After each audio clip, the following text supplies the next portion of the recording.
Chapter 24. Kill them all.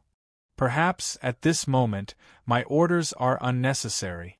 The one charging the fastest, without a doubt, is Shueti, who has the honorary title of Steel Guard. As the head of the Hall of Law Enforcement, the town's security can be considered as his direct subordinates. They are the ones who interact with him the most every day. He can even call out the names of every single one of the 800 town security. Now that they are being attacked in front of him, how can he not be angry? How can he not be hateful? Shueti's eyes have already turned white, and the last bit of rationality in his mind has turned into fresh blood. After he made up his mind to go berserk, the image of a good person has completely disappeared. The one charging now isn't the perverted old bull who didn't retaliate even when being chased by the town security, but the mad bull driven by the desire for revenge. Heroic charge. That is the simplest warrior battle technique.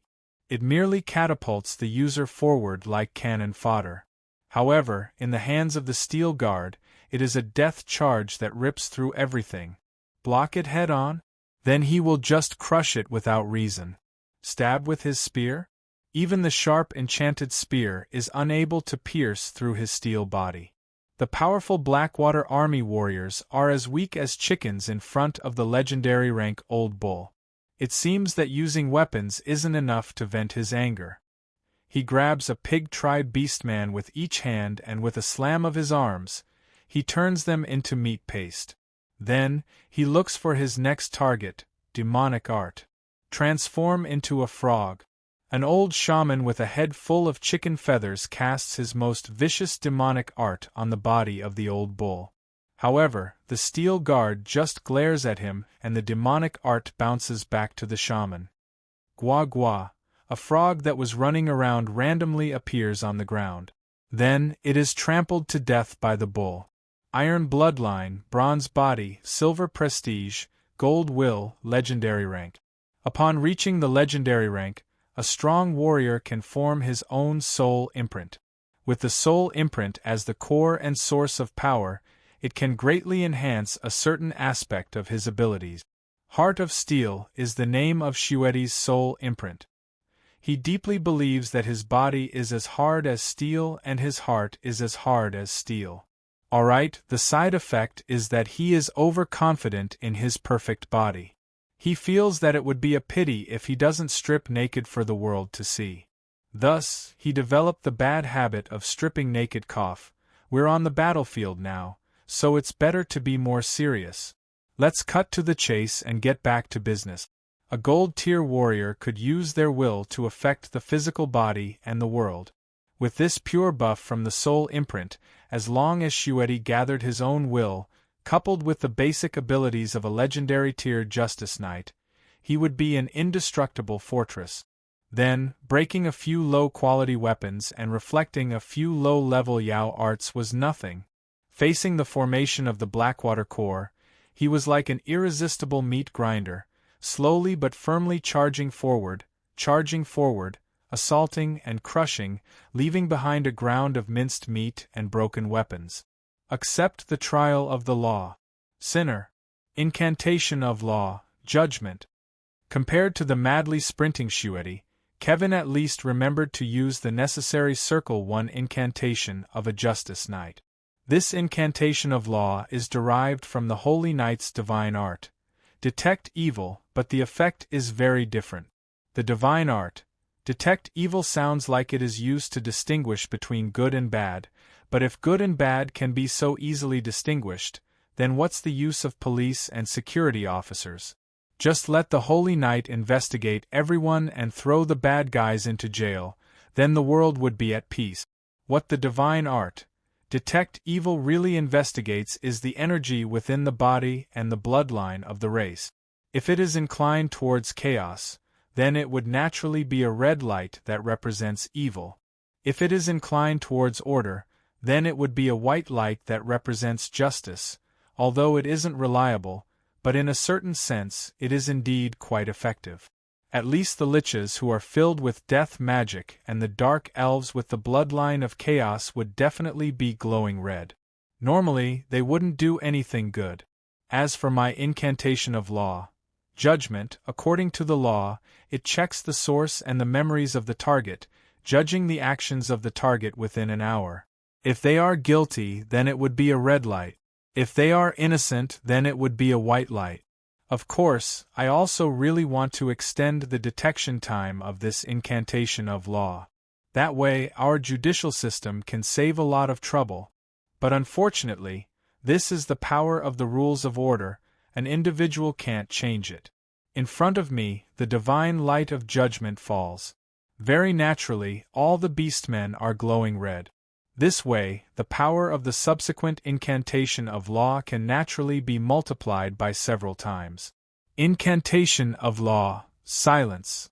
In midair, the gavel falls. Along with the silver ripples descending, a silent halo disperses. All the shamans find that they are unable to chant their incantations. Following that, all the berserkers find that they are unable to let out a battle cry. This is a level 2 incantation of law used to silence the court. Naturally, it can also shut the mouth of a sinner. Incantation of law. Locked evidence of crime, weapon deprivation. This incantation of law is known as the most shameless incantation of the impartial knight, and there is no other. If the opponent is a criminal who is committing a crime, one of the opponent's items will be used as evidence of the crime, temporarily unable to be used. Level 5 incantation, it consumes a lot of magic power. The prerequisite to use it is that the person has already been convicted of a crime, although the duration is extremely short and the target is limited, but just by imagining it, one can imagine that if one's weapon were to be dropped in battle, one's armor would suddenly fall off, sin-splitting strike. The veteran impartial knight Kevin, how could he miss the opportunity to make his opponent lose their weapon? Kevin's longsword swings. The silver light on the sword is the power of the Codex of Law, and the sinner who is slashed by it will suffer several times the damage. Under that ordinary longsword, the thick skin that the pig tribe beastmen are proud of is as fragile as a piece of paper. With one slash of the knight's sword, the silver light actually turns into a flywheel. He specifically picks the most valuable targets and consecutively beheads several military officers. Similar to the Holy Knight's classic combination of divine incantation and melee combat and a low-level incantation of law with special effects on sinners, is the most common combat style of the impartial knight who is a law enforcer. And Shueti, who has already transformed into a berserker, is obviously an exception. Not only does he not use any incantations or weapons, he actually thinks that his clothes are a hindrance and has already begun to take off his armor. It is a good thing for warriors to be passionate. As long as you are tougher than armor, then it is your freedom to use weapons and equipment. Why can't you run naked on the battlefield? In reality, as a rare legend warrior who purely buffs his physical body, the strength of Shueti's physical body isn't inferior to Adam's by much. To him, there is really no need for normal weapons. After all, being ripped apart by brute force or cleaved by a sharp sword doesn't make much of a difference to the victim. Perhaps the reason why Shueti's identity hasn't been exposed and his nickname as a battlefield exhibitionist hasn't spread is because all the enemies who have seen the form of a berserker have been crushed by him. What an outstanding cannon fodder. Looking at the charging duo of cannon fodder that has attracted the attention of most of the enemies, I can't help but sigh. The other two mages, Kale and Eliza, reveal a knowing smile at the same time. In the Achi continent there is a classic saying that mages look down on others. In their eyes, all the jobs can only be divided into two types, mages and non-mage cannon fodder. Without a doubt, this is another explanation for the supremacy of magic. However, I have to say that this is obviously prejudiced. In my eyes there are three types: mages, useless cannon fodder, and useful cannon fodder. As for Kevin and Iron Block, Shueti's code name, they are undoubtedly the most treasured, classic, collectible cannon fodder. Look, under their charge, those foolish pigs have actually forgotten about us. They have forgotten about the core of the battlefield, the mages. As a fellow mage who pursues the truth, Chaldea's reply is always satisfactory. It is almost the same as mine. Actually, I categorize them according to their ranks. Shueti is a legend rank cannon fodder. If you look at which soul imprint he is placed on, he can be upgraded by a notch. Naturally, he is worthy of being a classic collectible. Kevin, on the other hand, isn't impressive enough. Alright, Eliza, don't look at me like that. I know that it is time to get down to business. Cough, since the cannon fodder has attracted the attention of the enemies and completed their mission, then, let's get rid of them in one go. Then, allow this old man to go first. Incantation of law. Deprivation of personal freedom. This is a single-target 4-circle incantation of law. It can only restrict the sinner to a fixed area, unable to move. However, in the hands of a saint-rank mage, it becomes a powerful AoE restriction magic. In an instant, a large number of black water soldiers who are glowing in red light are unable to move. Humph. What is going on? Humph humph. Humph humph. Let me out. A lone mage is often treated as a cannon. However, in reality, when mages are in a group, especially when they are familiar with one another, they are able to bring out the full potential of a mage. The saint-rank Chaldea expends a large amount of magic power to restrict the movement of his opponent. In order to maintain the incantation of law, he is even unable to move himself. This is all so that Eliza and I can easily lock onto our opponents and cast the spell. Since the conditions are so good, then, the spell that we choose now naturally has to bring out the advantage of restricting the movement of our opponents to the fullest. Icicle Molding. As a half-demon, Eliza is born with a thick chaos bloodline. Learning the power of law of the origin of order is a strenuous and unrewarding task. Thus, what I teach her is mainly my specialty as the Lord of Yongye, necromancy and ice elemental magic. For an ice mage, creating a few ice sculptures is as easy as flipping one's hand. Ice sculptures do lack killing power, but if the position of the ice sculpture isn't right, alright, I will say it directly. At this moment, under the feet of all the beastmen, the icicles are slowly growing. The sharpest of the icicles is aimed right at the roots of the beastmen's descendants. Glancing at the humiliated corpses of the town's security on the ground, I secretly wipe away my cold sweat and sigh to myself. Never ever offend a woman. I know that Eliza is truly furious. Perhaps it is to make the beastmen repent for their sins before they die. The icicles aren't growing fast. However, looking at the sweat beads on old Kale's forehead, and listening to the curses of the beastmen, I feel that there is a need to help them. Supreme Magic. Levitation Spell. Compared to the 2-circle levitation spell that mages use to jump down from a high place, the 3-circle levitation spell is the upgraded version of it. It allows one to float slightly higher, around 1 to 2 meters. At this moment, after I use the Supreme Magic technique to turn it into an AoE spell, it is only a 6-circle general arcane spell. Very quickly, all of the beastmen in the area are cast with the levitation spell. Then, due to the spell restricting their movement, they can only go up and down. The current me is no longer that semi-god mage. Although it is only a 6-circle arcane spell, this Lich doesn't have much magic power, so how can I waste it? Thus, Pada. With a snap of my fingers, the effect of the levitation spell is removed. All of the beastmen fall down rapidly. Then, the icicles that I have been waiting for a long time head on. How pitiful! I can't even bear to watch. The scene in front of me reminds me of the candied haws that were skewered with bamboo stick. Then, I made up my mind to never eat this kind of food again. Then, I realized that I don't need to eat food anymore. That was an unnecessary consideration. Humph humph. Demon. Humph. Run. Humph humph. Hurry up and run. When half of an army is turned into pork candied haws in front of the other half, no matter how elite the soldiers are, they will probably break down and run for their lives. Naturally, the collapse of the Blackwater soldiers in front of me is within reason. Aren't we going to chase them? No, we just have to force them out of the city. If it was according to my usual habits, I would definitely kill them all. If they were to escape from the city, I would chase after them for 1,000 miles.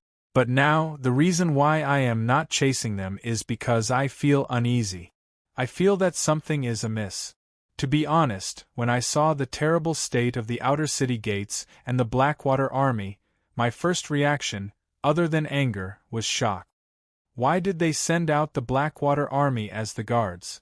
If it was just a small group of elite thieves that sneaked in to cause trouble, it could still be explained away. But if it was the guards, then wouldn't it become an obvious act of war? Humph, that stupid pig must have water in his head. Does he dare to fall out with Sulphur Mountain City and start an all-out war? Where did he get his backing from? But very quickly, when I realized that I was unable to contact Marguerite, who was outside the city, I could roughly guess what had happened. The Underground Alliance and the Underground Autarch? Looks like Humph is probably intending to completely fall out with Sulphur Mountain City. I have underestimated them. The attack of half of their army should only be to restrict the internal fighting strength of Sulphur Mountain City. Aren't they afraid of Adam and the others taking revenge? Offending 3 independent semi-god experts at once? Cutting the grass without removing the roots is equivalent to seeking death. Then, the Underground Autarch is intending to remove the root. Since we can't contact Marguerite and the others, they are most likely in trouble, and big trouble at that. Thinking about this, I made up my mind. Let's go back to the court. We will hold a court session. Court session? Are we going to use the codex? Lilith just reported that the situation in the city is still under control. Are we going to use our trump card now? Is it worth it? Of course it is worth it. The situation has changed. Eliza, go and prepare the god equipment and ritual. We need to quell the internal conflict immediately. Perhaps our great city lord is still waiting for our rescue. Chapter 25. Ever since Goddess Ache created the world, when Goddess of Order Astria and Goddess of Chaos Cynthia created the first generation of people, the battle between order and chaos became the everlasting theme of this world.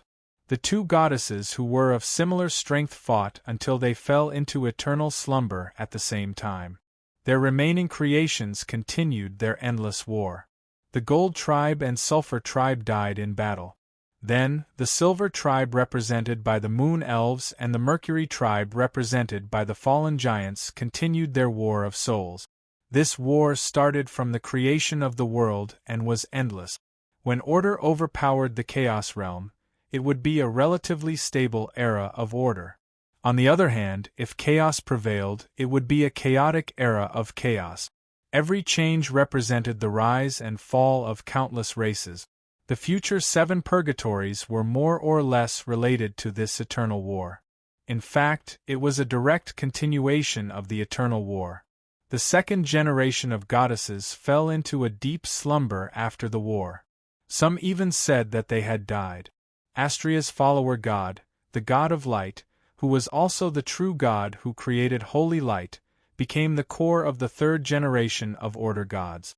Of course, just like every person who was fortunate enough to rise to power very quickly, he made the short-lived mortal races praise the greatness of holy light and forget the name and miracles of the previous generation of order gods.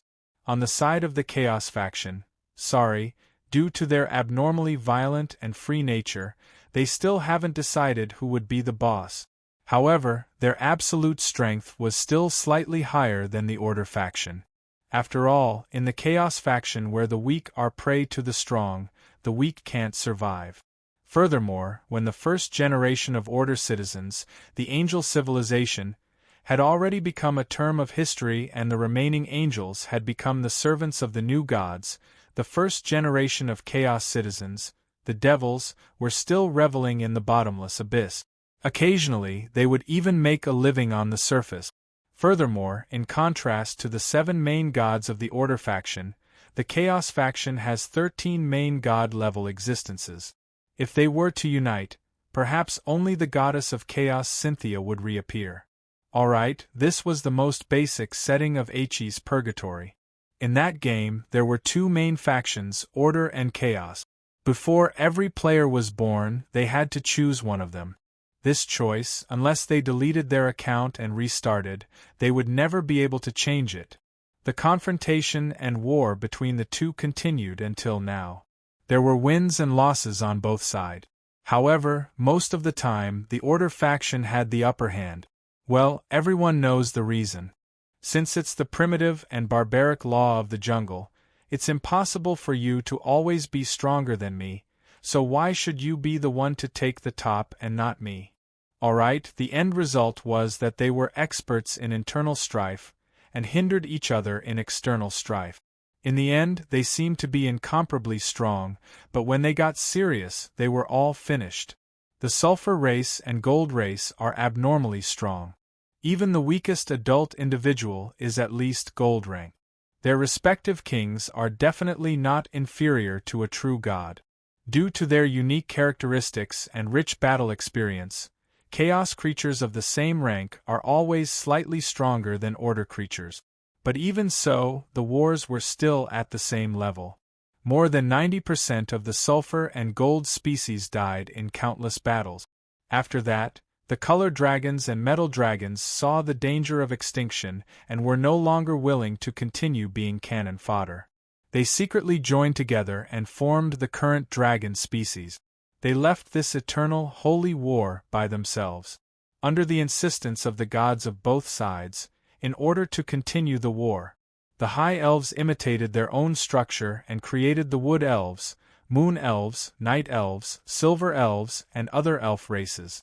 The Titans created the Fire Giants, Cloud Giants, and other giant races. Even the Angels created the first generation of humans, the Mountain Clan. These races, whose adult members were at least Silver rank, were known as the Silver race. Thus, when one side had new blood while the other side was dwindling, the balance of the war tilted. The Sulfur faction, who weren't proficient in creation, had their own methods. The demons used their strength, longevity, and knowledge as the price to successfully lure the first generation of humans, the Mountain Clan, into the Chaos faction. They were now known as the inhabitants of the abyss of hell, devils. Of course, the endless bloody battle between the devils and demons for the crown of evil made them hate the choice they made back then. But at that time, it greatly strengthened the strength of the Chaos faction. As for the demons who had tasted the sweetness, they succeeded in getting the fallen angels, red dragons, black dragons, fire giants, and trolls to join their faction. Thus, these new races formed the so-called Mercury race, and became the mortal enemies of the Silver races. The betrayal of the first Homo sapiens, the Mountain Clan, directly led to the cleansing of the first generation of humans by the Order gods, giving rise to the possibility of the birth of the second generation, the current humans. This generation of humans was purely designed to be cannon fodder. Compared to the previous races, their individual strength was extremely weak and their lifespan was extremely short. What the Creator wanted were cannon fodder that wouldn't cause much damage even if they betrayed them. But unexpectedly, it was this weak race that changed the situation of the war. Innately weak? This gave them the motivation to pursue strength, research weapons, and magic. They learned martial arts from the beastmen, forging from the dwarves and giants, and magic from the elves. Short lifespan? This made them cherish their time even more, giving them an endless thirst for knowledge and motivation. Their footprints were all over heaven, hell, and dimension. Furthermore, the iron rule that the stronger a race is, the harder it is for them to reproduce. The reproduction ability of the weak humans is indeed frightening. As long as the basic numbers increase, the humans with great potential wouldn't lack geniuses who could face the gods and demons head-on. After going through countless wars, after the end of the Trolls era, the current human world is still a society dominated by humans. This is the most obvious proof. The powerful existences of the Chaos faction aren't just decorations. They still don't know how to create things, but they know how to modify and distort the existing rules of the world. Thus, the ancient king of humans, an overlord who had been dead for many years, was the first to walk out from his grave. What drives him to move isn't bloodline and strength, but the endless power of death. He is the first undead, as well as the most ancient death god, Ael. Thus, for a long period of time, the undead became the tools of war in the hands of the demons and malevolent gods. The dead mercilessly brandished the blades in their hands towards their kin who were still alive. It must be said that the undead, who are naturally bloodthirsty, yearn to use the souls of the living to fill their emptiness. They aren't afraid of death, and their numbers are endless. They are very handy tools of war. No one is willing to let their own race be used as cannon fodder and tools. The death god, Ael, secretly bestowed the wisdom of the demons to his own race. Although only the undead that are silver rank and above can barely learn to think, it is enough to create the earliest undead lord. The subordinates of the lords are countless subjects, warriors who are not afraid of death and fight for them. Since they aren't afraid of death, why would they accept slavery? Alright, after that, it was natural for the entire race to betray them. Now, with the Shilua Empire as proof, the undead have become an independent race. In fact, there are often human mages who are afraid of death. In order to live longer, they take the initiative to turn into the undying dead. The core of the undead race. Liches are also born from this. Order and chaos, the never-ending war. Even the dead are unable to escape from it. The souls of those who believe in the gods of order go to the heaven realm where the gods reside. The strong have the chance to turn into the god's envoy or god's envoy to continue their own battles. The souls of non-believers, believers of malevolent gods and villains, will follow the river Styx to the bottomless abyss and hell. At any time, they might turn into demons and climb ashore. The dimensional battlefield between the bottomless abyss and the heaven realm, the eternal war between the Order faction and the Chaos faction, is a never-ending meat grinder. To the players, this isn't just the history of the past, it is also the main storyline of the future storyline. From the moment you choose your race to enter this world, this endless war and calamity will always be by your side. HE's 7 calamities. The first 2 calamities are problems that can only be solved by humans. At that time, a silver rank on the surface is already able to become the main fighting force. However, when the 3rd undead calamity and the 4th return of the demons occur, it has already escalated to the point where the gold rank races are directly involved in the war. The gold rank mortals are only high-level cannon fodder. Putting aside the 5th and 6th calamities, the 7th calamity, which is also the final calamity, is the revival of the 2 highest goddesses and the reenactment of the ancient myths. At that time, the semi-god realm that I once reached will only be slightly more high-level cannon fodder. At that time, the gods will start a war in the mortal world. The HE continent will split apart again and again. One by one, the dimensional gates will open and the powerful otherworldly races will completely turn this world into purgatory. As for whether there is the so-called 8th calamity, when the world is sliced into more than 3,000 pieces, it is no longer important. No wonder the prophets are all insane.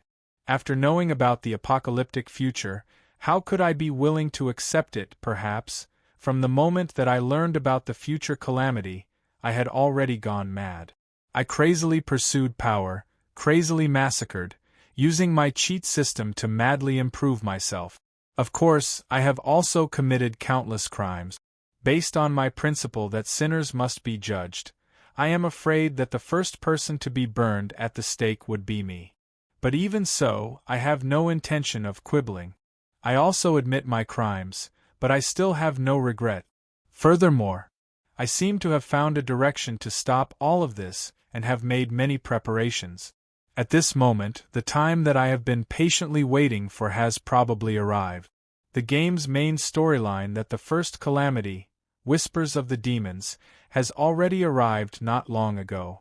The start of the main storyline, in the original history, also represents that the players have entered and changed this world.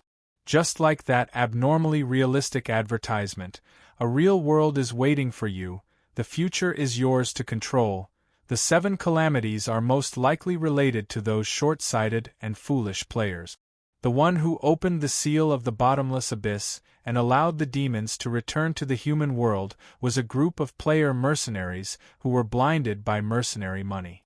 The fuse that caused the calamity of white bones in this world was an invasion initiated by an undead lord. The irresponsible visitors from another world stood for money and equipment, and they viewed the natives as puppets to toy with and squeeze out their remaining value. They turned the disaster with a slim chance of survival into a living purgatory where all lives would be destroyed. Of course, for the sake of this world, those who fought and even gave up their lives, dying repeatedly and even deleting their accounts, were also a group of visitors from another world. And this time, in this real world, there are no players who can control the future. The only one who can control the future is me, the incomplete guardian of bones.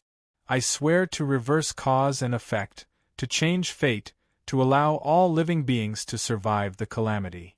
Alright, I've said a bunch of nonsense.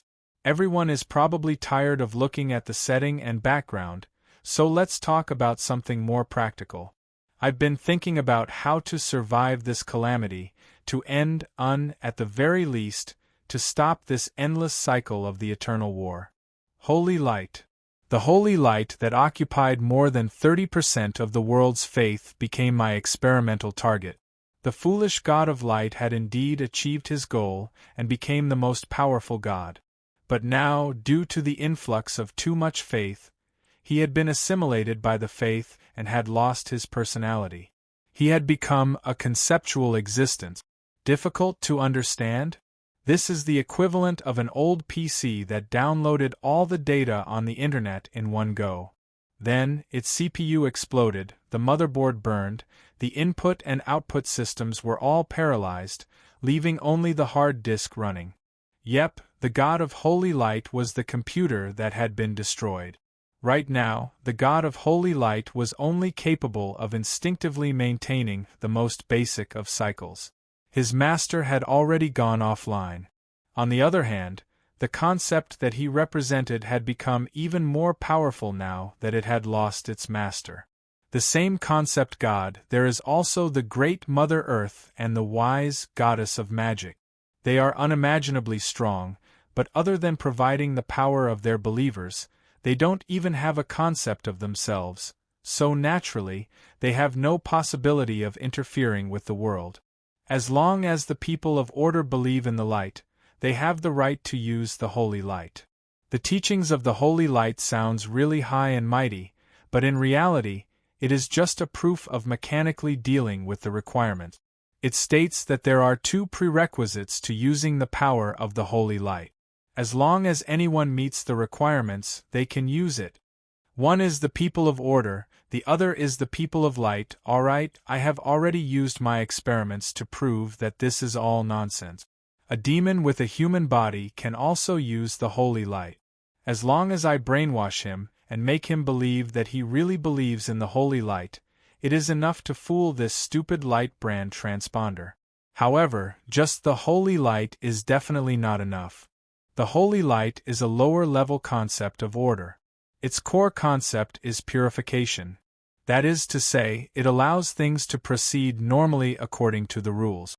In that case, those who are born to go against the rules, such as the undead who go against the rules of life and death, and the demons who are born as the people of chaos, are naturally its mortal enemies. In reality, the holy light is indeed the mortal enemy of these 2 types of chaos life forms. So, pursuing the so-called holy light to achieve peaceful coexistence is probably similar to pursuing firearms to achieve world peace. In any case, the end result is to wipe out the enemy completely. But in reality, the long history of He has proven that it is impossible to completely wipe out an entire faction. It is impossible for order and chaos to wipe out each other. A temporary victory will only bring about an even more ferocious retaliation and backlash in the future. Since it is impossible to wipe out the other party, then the only option is to coexist. Coexist with the completely unreasonable creatures of chaos, demons? If I were to say this out loud, I would probably be given the honorary title of Lich Roland, whose head is filled with water.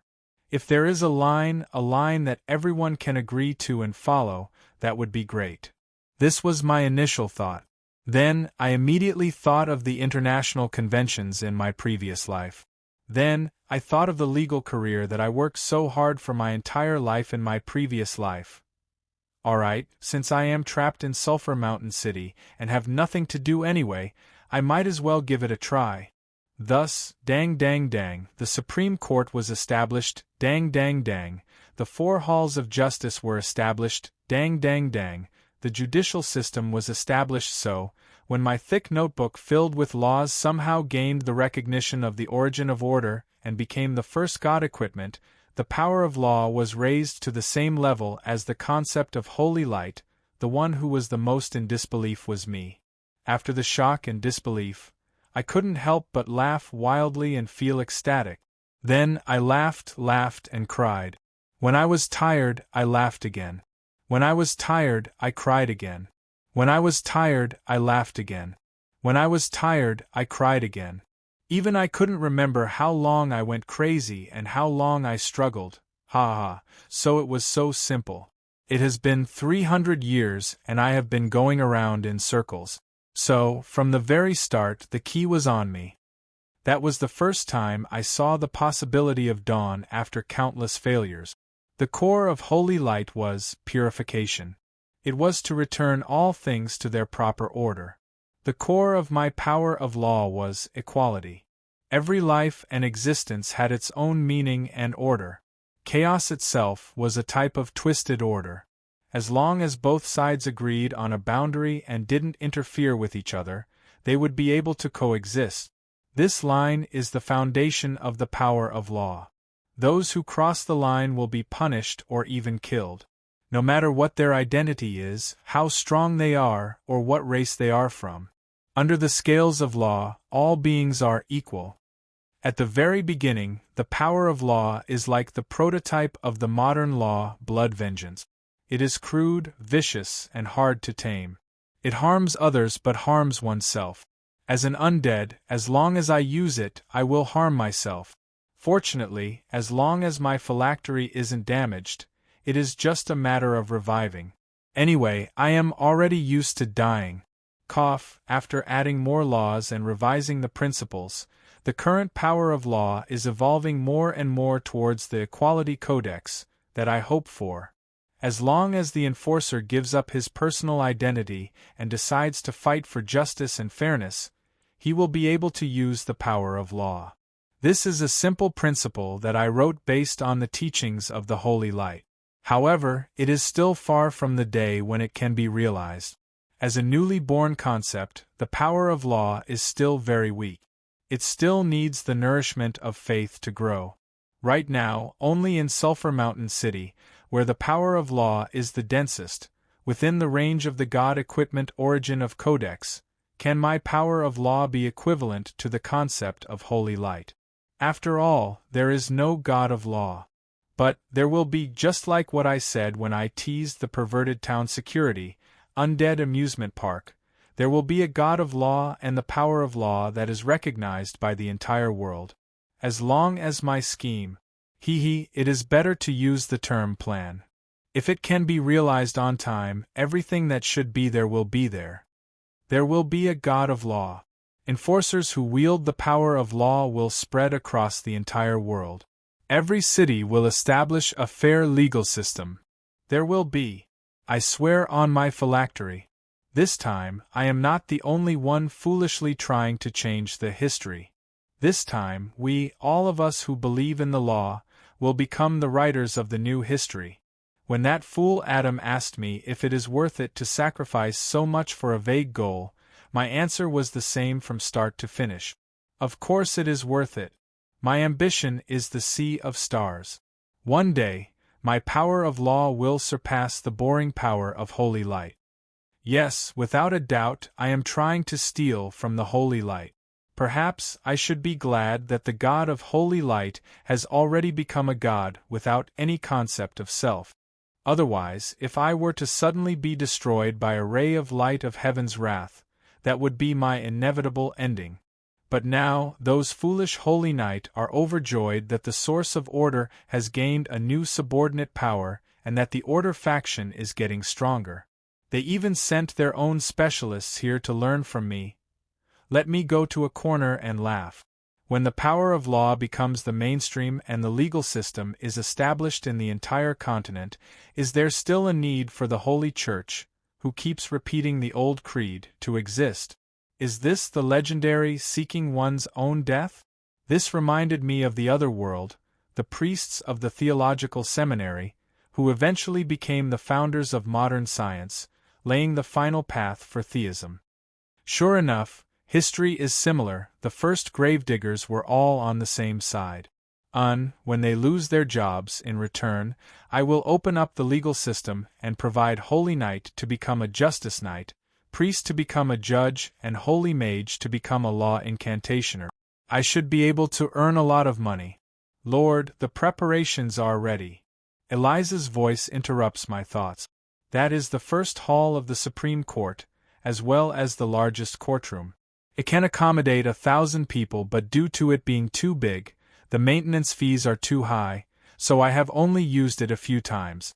Now, it is time for the power of law to truly display its miracles. From now on, with Sulphur Mountain City as the starting point, the power of law will truly spread to every corner of this world. The low voice is just narrating, but it reverberates in the hall. In the end, it becomes an ancient and heavy resonance, as though it is the echo of history, as though it is the destined future. Currently, I am sitting in the courtroom, but there is no one in the spectator's seat.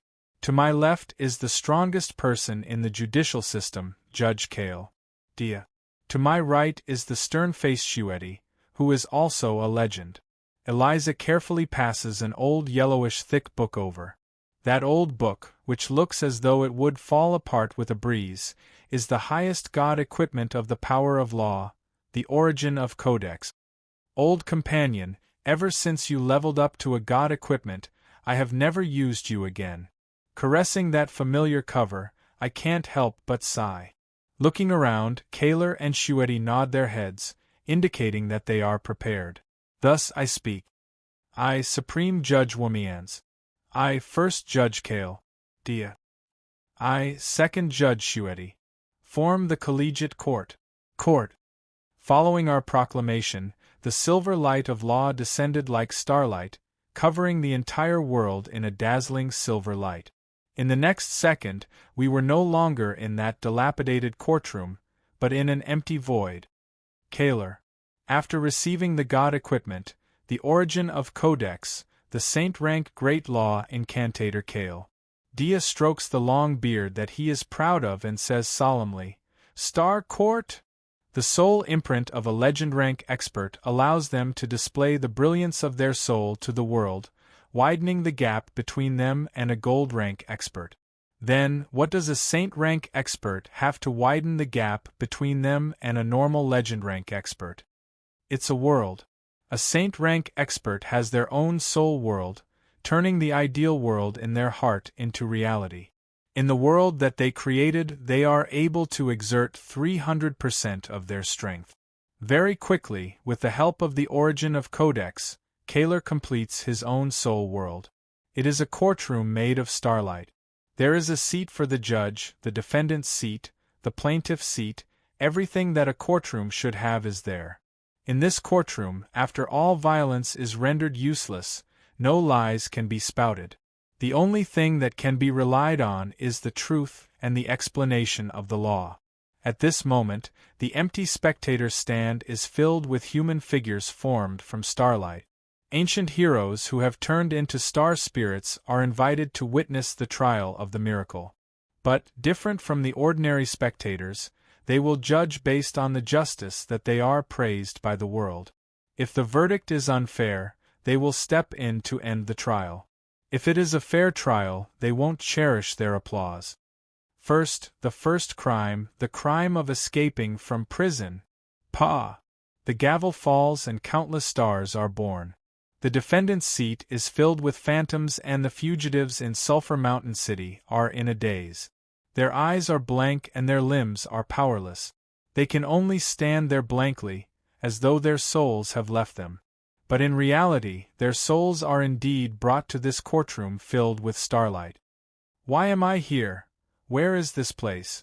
Facing the noisy souls, I knock the gavel lightly. Incantation of law, silence. Then, in the courtroom, only Shueti's soft chanting of an incantation can be heard. In this courtroom, the effects and consumption of incantations of law are greatly increased. Even though it is just a first-tier incantation of law, he has already been chanting it for 30 seconds. Incantation of law, judgment. When Shueti activates the incantation of law, all of the souls radiate a blinding red light. On their foreheads there is a phantom which is displaying their crimes. How they attacked the prison guards, how they escaped, how they killed the patrol squad that blocked their way, how they assaulted the ordinary citizens along the way. 147 innocent deaths, estimated loss of 3.62 million gold coins. The star spirits at the spectators' stand have already started to shout angrily. To these ancient heroes, harming civilians for no reason is the shame of the strong. It is the most unacceptable crime. Quite a few heroes even follow their habits and make a thumbs-down gesture. Death penalty! Death penalty! At this moment, all of the scenes have turned to the last scene. It is an obsidian stone tablet at the entrance of Sulphur Mountain City Prison. On it there is a law written by me. Sulphur Mountain City Penal Code, Rule 97, escapees shall be hanged. Pa! My gavel fell with it.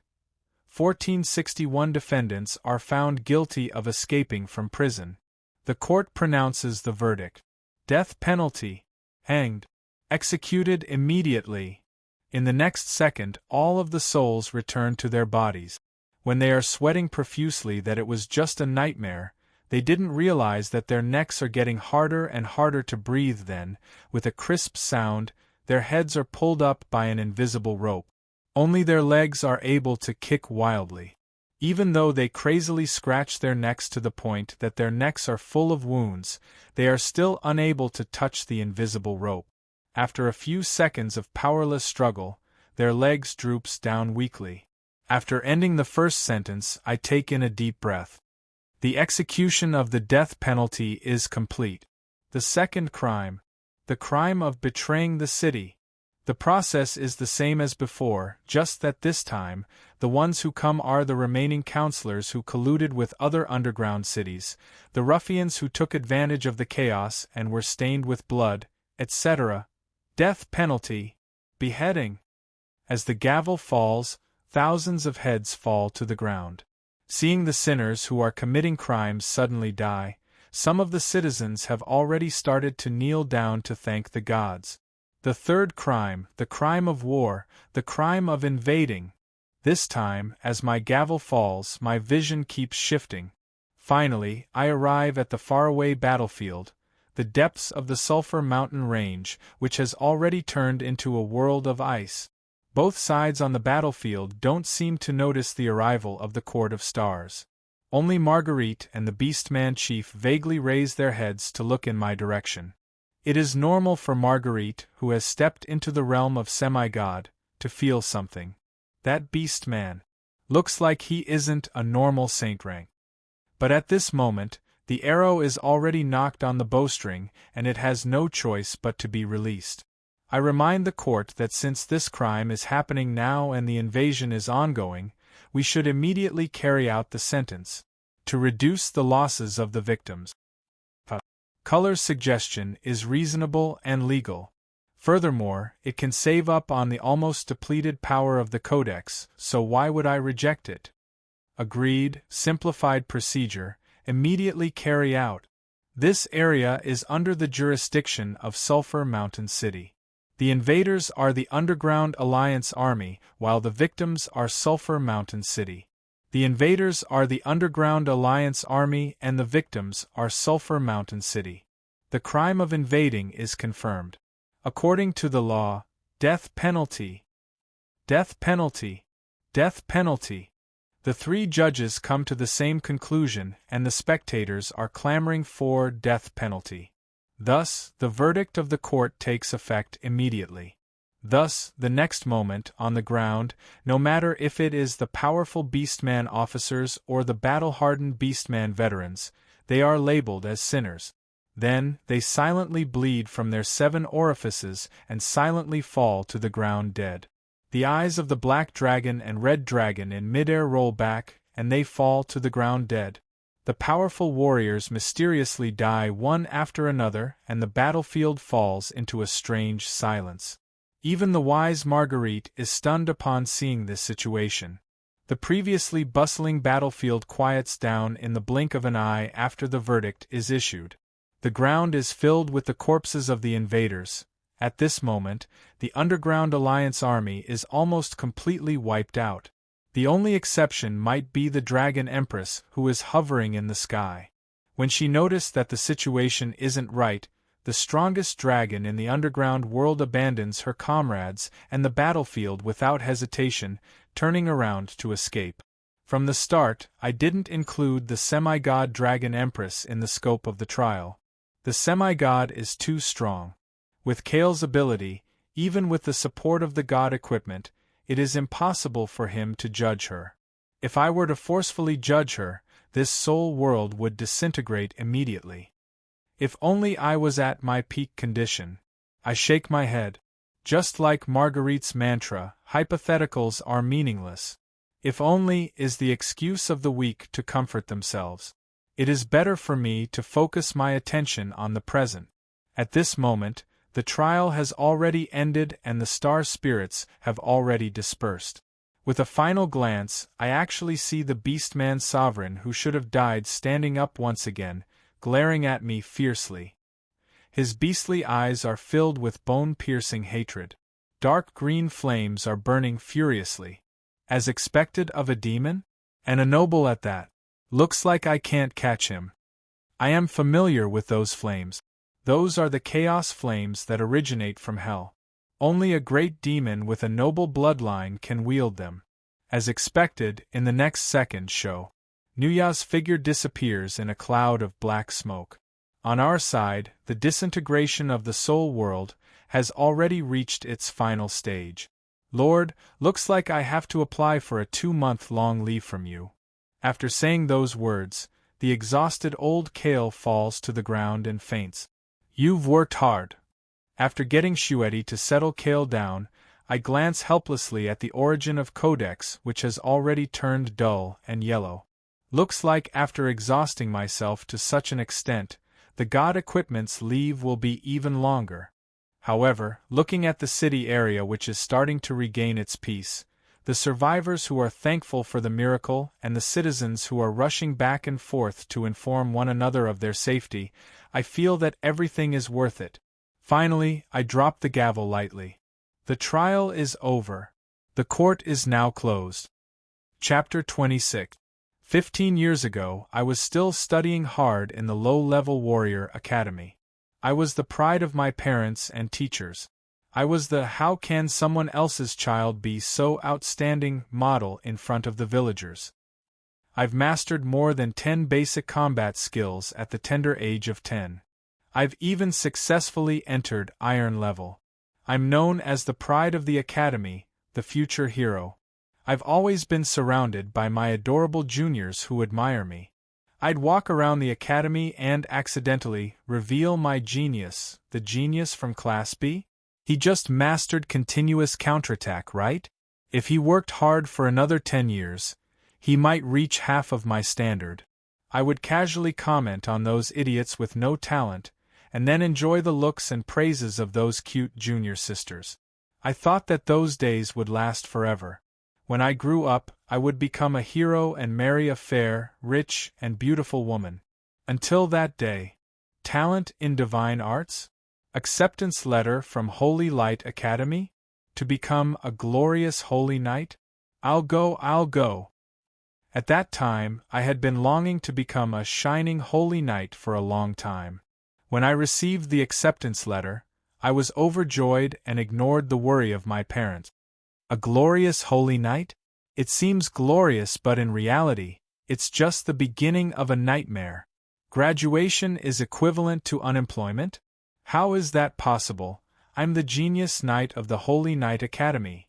Look at my holy light. Look at my glorious charge. I'm sorry, we are all devout clergymen. What we need are talents who can preach and not thugs who fight. Our department has 12 people, and we are already overstaffed to 24 people. We are all graduates of the Holy Knight Academy. Logically speaking, we should be your seniors. Why should we give up our positions to you? I'll become a freelance adventurer, right? I'm sorry, as a clergyman who is blessed by the Holy Light, you have the obligation to repay the Church of Holy Light for nurturing you. The Seventh Holy Church lacks a volunteer to clean the altar and toilet. However, volunteers don't have a salary. The Holy Light will repay your efforts. Don't worry, it won't take long. 3 years will pass quickly. I still remember the look in the old priest's eyes when he turned his head. Kid, you're new, right? I've been here for 20 years, and only became a regular one when my hair turned white. You're just an arrogant brat. I'll be a freelance adventurer, that's fine, right? Of course I could, but I didn't expect that to be the beginning of the nightmare. 3 years later, I finally became a freelance adventurer. Why 3 years later? If he didn't want to be hunted down by the Holy Church, how could he skip 3 years of voluntary service? All right then, seeing that my juniors have already become veterans and the core of the adventurer team, while sighing, I wasn't discouraged at all. I was confident that with my silver rank strength, I would soon become a star in everyone's eyes. But soon, the cruel reality hit me in the head. Don't want it? Why, I, a silver rank Saint Knight, am willing to become a member of a group of bronze rank soldiers. You should be happy. Could it be because I'm a holy knight? The thief nodded. A holy knight talks too much nonsense and has too many rules. Can you tolerate having undead and half-demons as your teammates? Can you communicate with the Grey organizations? Can you keep your mouth shut when it comes to distributing the spoils of war? We adventurers often have to take on dirty jobs. Can you guarantee that you won't talk nonsense during the adventure and will listen to orders obediently? Of course not. The Holy Church's teachings clearly stated that all lost items should be returned to their original owners. If the original owners couldn't be found, they should be handed over to the public. How could they be privately distributed as spoils of war? As for undead and half-demons? Evil chaos. We are irreconcilable enemies with you. All right then. Since you don't want me to join your adventurer team, I'll form my own team. Forming a team went smoothly. The Adventurers Guild and taverns were filled with holy knight and priests who couldn't find a team. Soon, our Land of Light party successfully began our journey. But, what's with not being able to receive payment? Isn't that just waiting to starve to death? Didn't your teacher teach you when you came out for an adventure? We're knight who serves the holy light and the public. The adventurers of the holy job class can only be considered as traveling to accumulate experience. Helping the people in trouble is our duty. Since it's our duty, how can we receive payment? If I can't earn money, why should I be an adventurer? Do I intend to starve to death? That senior smiled mysteriously. He indeed had an idea. This was also the old method that prevented holy knight adventurers from starving to death.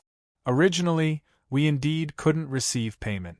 But if this was a donation to the Holy Church, we could keep a third of it as our own repayment. But, since it's a donation, I naturally can't complain about the amount. But for killing an ogre tribe, I only get 1 copper. That's only enough to buy 2 pieces of black bread.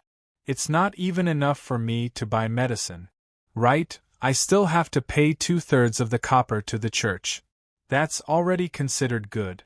You haven't met a goblin's commission. That's the most troublesome part. Chem? A donation can't be calculated by how much it is, nor can it be calculated by whether or not you donate and what you donate.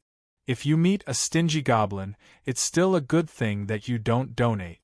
Even if you donate a rock that weighs half a ton, you still have to carry it back, cut it into 3 pieces, and hand over 2 pieces. As a senior, let me remind you, if the goblin really gives you a good engineering tool, it would be a violation of the Holy Church's teachings. You should throw it away immediately. Right? You also have to be careful of the murlocs. Previously, when I helped the murlocs clean up the coastline, the murlocs donated a lot of smelly muddy fish. On such a hot day they started to stink. That stench could be smelled from 10 miles away. I had to bathe under the waterfall for 3 days. Even now, I still remember the look of disdain on the priest lady's face when I received the donation. It was as though she was looking at a dirty thing. The priest companion's words might be funny, but I couldn't bring myself to laugh. Instead, I felt like crying. There are also the half-goat people. What a scam. Those stingy things actually used wool as payment, and it's even Lungans. Can you imagine the feeling of grabbing a handful of wool in each hand and counting it every few steps to prevent missing a few strands and not being able to hand them in? There are also the same kind as the Holy Knight. Everyone is so poor, but there is no need to scam one another. That time, I met one very quickly. The consultation turned into a grumbling session among my companions. As for me, I felt more and more despair about my future career as a Holy Knight. At the very least, the Holy Knight shines with a golden luster. He is very popular with women. But very quickly, reality smacked me in the face once more. Do you have a house? Do you have a mount? Do you have any savings? I lived in a public dormitory and the place was filled with sweaty men. Naturally, I couldn't use them for marriage. I did have a mount given to me by the church, but how could I afford to raise a war horse by myself? So, I stayed with the church and could only ride it during war. At that time, during the war, the government would reimburse me for the fodder. As for my savings, Hello, sister. Goodbye, sister. After several setbacks, I finally met an innocent and cute girl. She didn't mind my poor conditions and was willing to date me. She is so beautiful and kind. She is like my goddess. What was strange was that, at most, we held hands and took a walk together. She always rejected me when I tried to go deeper into our relationship. At that time, I felt that it was strange, but I tried my best to bear with it. After all, she was so pure. But 5 years passed and I was already 30 years old. I couldn't bear it anymore, so I braced myself and asked her. Isn't the Holy Knight the Knight of God? Do you have to abstain from sex for the rest of your life? The heck? We are Holy Knight, not monks. A small number of warrior monks who have sworn to abstain from sex will abstain from women for the rest of their lives. I spent a lot of effort to get her to understand the difference between warrior monks and Holy Knight. But what followed was a despairing reply. I'm sorry. I only looked for you because I want to date you purely in the spirit of love. I can't promise you that. Can we still be friends in the future? Friends? Friends your head. I am already 30 years old. My classmates already have a dozen kids. That night, in the dormitory full of smelly men, I cried my heart out. My colleagues, however, quietly sat beside me, giving me comfort. Do you know Alu? That genius Holy Knight from Luca City? I thought of that winner in life. His girlfriend was beautiful and rich. Why are you mentioning him? Do you think that I am not sad enough? He has fallen and has already turned into a black knight who is a minion of chaos. His Perfect girlfriend is a demon. She only approached him in order to make him fall. How many times has it been? Before this, many people in the church had their suspicions. Why would such a good woman approach a holy knight? They gave him a warning, but he didn't believe it. No, he probably knew it himself. It was just that he was deceiving himself so that he could enjoy his blissful life a little longer. Everyone is already numb. The women who approach them on their own will usually be rejected. Those who approach them on their own are basically problematic. The teachings of the Holy Church also forbids us from spending money to solve our physiological problems. Even solving it on our own is an evil action that is forbidden. We are humans. We are not beasts. 2 days ago, the relationship between two West Mountain Holy Knight was exposed and they were expelled from the church. They are my comrades and I even sent them off. However, from the looks of it, they seem to be very happy that they could be together in the future. But they are all men. So they are all normal people who like women. If we hold it in for too long, something might really happen. There are more and more gays in the church. Actually, I am starting to think that men can barely accept it. Actually, me too. Why don't we give it a try? Ever since the sudden appearance of the speed dating couple that day, I have lost all hope and lived like a walking corpse. You want to leave the Holy Church? Not to be a holy knight? Firstly, you don't have any other skills to support your family. Secondly, you are getting old and starting over is easier said than done. The only seamless job change is the Black Knight. Are you sure you want to give it a try? When I lost all hope in life and was sent to the dangerous underground world, I didn't reject it. So what if it was dangerous? At least I could stay away from the gaze around me. But here, the turning point of my life suddenly came. Nanxiang Law Academy? Recruiting students for short-term training and recommending jobs? Holy Knight is admitted without an examination. Is this for real? Let's give it a try. Anyway, it can't be any worse than this. I entered Nanxiang with the mentality of a fluke. After all, I am getting old and I learn things slowly. But soon, I discovered that the power of law that they taught me was actually quite similar to my own power of holy light. The silver light of law was also a low-level concept of the source of order, just like holy light. Many techniques and abilities could be easily changed, and I learned them incredibly quickly. Furthermore, they are really taking on jobs. No, it isn't taking on jobs. It is because I haven't graduated yet and I, this old fellow, am actually being fought over by more than a dozen employers. Public security officers, police, judges and other judicial personnel are all prominent figures of the upper echelons of society. To think that a useless old fellow like me would also have a day where a withered tree comes back to life. We don't have annoying churches or gods to serve. We believe in the code of law and uphold justice and fairness. But we are also humans and we need to eat too. We are from the Nanxiang Academy, so it is easy for us to deal with criminals and evildoers. Even if we don't become public security officers, we can easily trust all kinds of security work. Furthermore, as a member of the Order faction, a just knight would definitely not commit crimes. They would strictly keep their vows and secrets and gain the trust of their employers. Thus, promotions are easy for us. Back then, my teacher spoke on the stage generously, but I, who had gone through too much, didn't really believe him. But after that, everything changed. Just like what that teacher said, after graduation, I worked at a large merchant association. Every month, I only had to work at the front desk for 20 days to chase away those troublemakers and maintain public security. My monthly salary was actually 10,000 gold coins, 10,000 gold coins. That is more than 200 times that of a holy knight.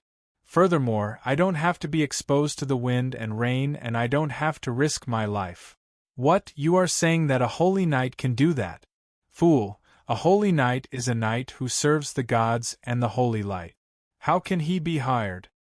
Furthermore, very quickly, after saving up to buy a house, I found my beloved. I even bought a cute little dragon horse which has the bloodline of a red dragon. It can travel 1,000 miles in a day and it can even spit fire to injure people. I am finally a knight and not a foot soldier who left my mount with the church.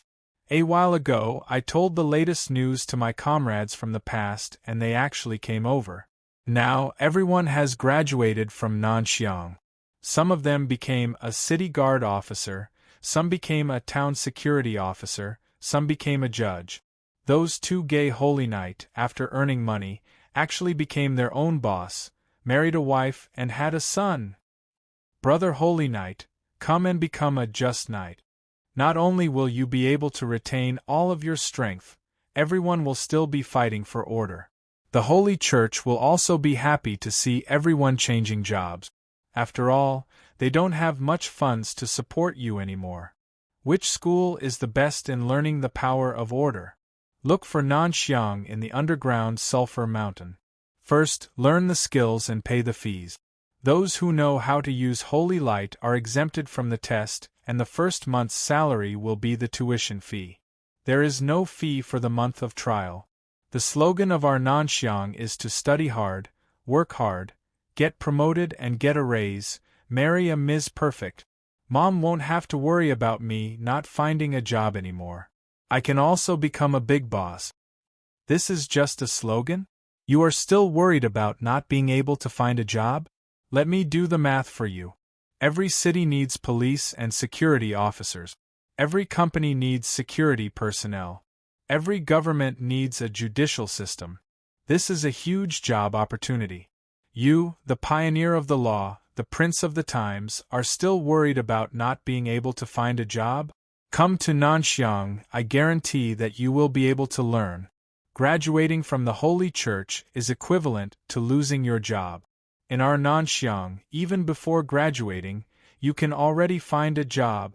These are the contents of a flyer. The person who signed it is Sulphur Mountain City's Supreme Court's Supreme Judge Womians. Hey, aren't you going too far? The Archbishop of Holy Light, Old Bill, is said to have fainted on the spot after seeing the flyer, and almost died from a brain hemorrhage.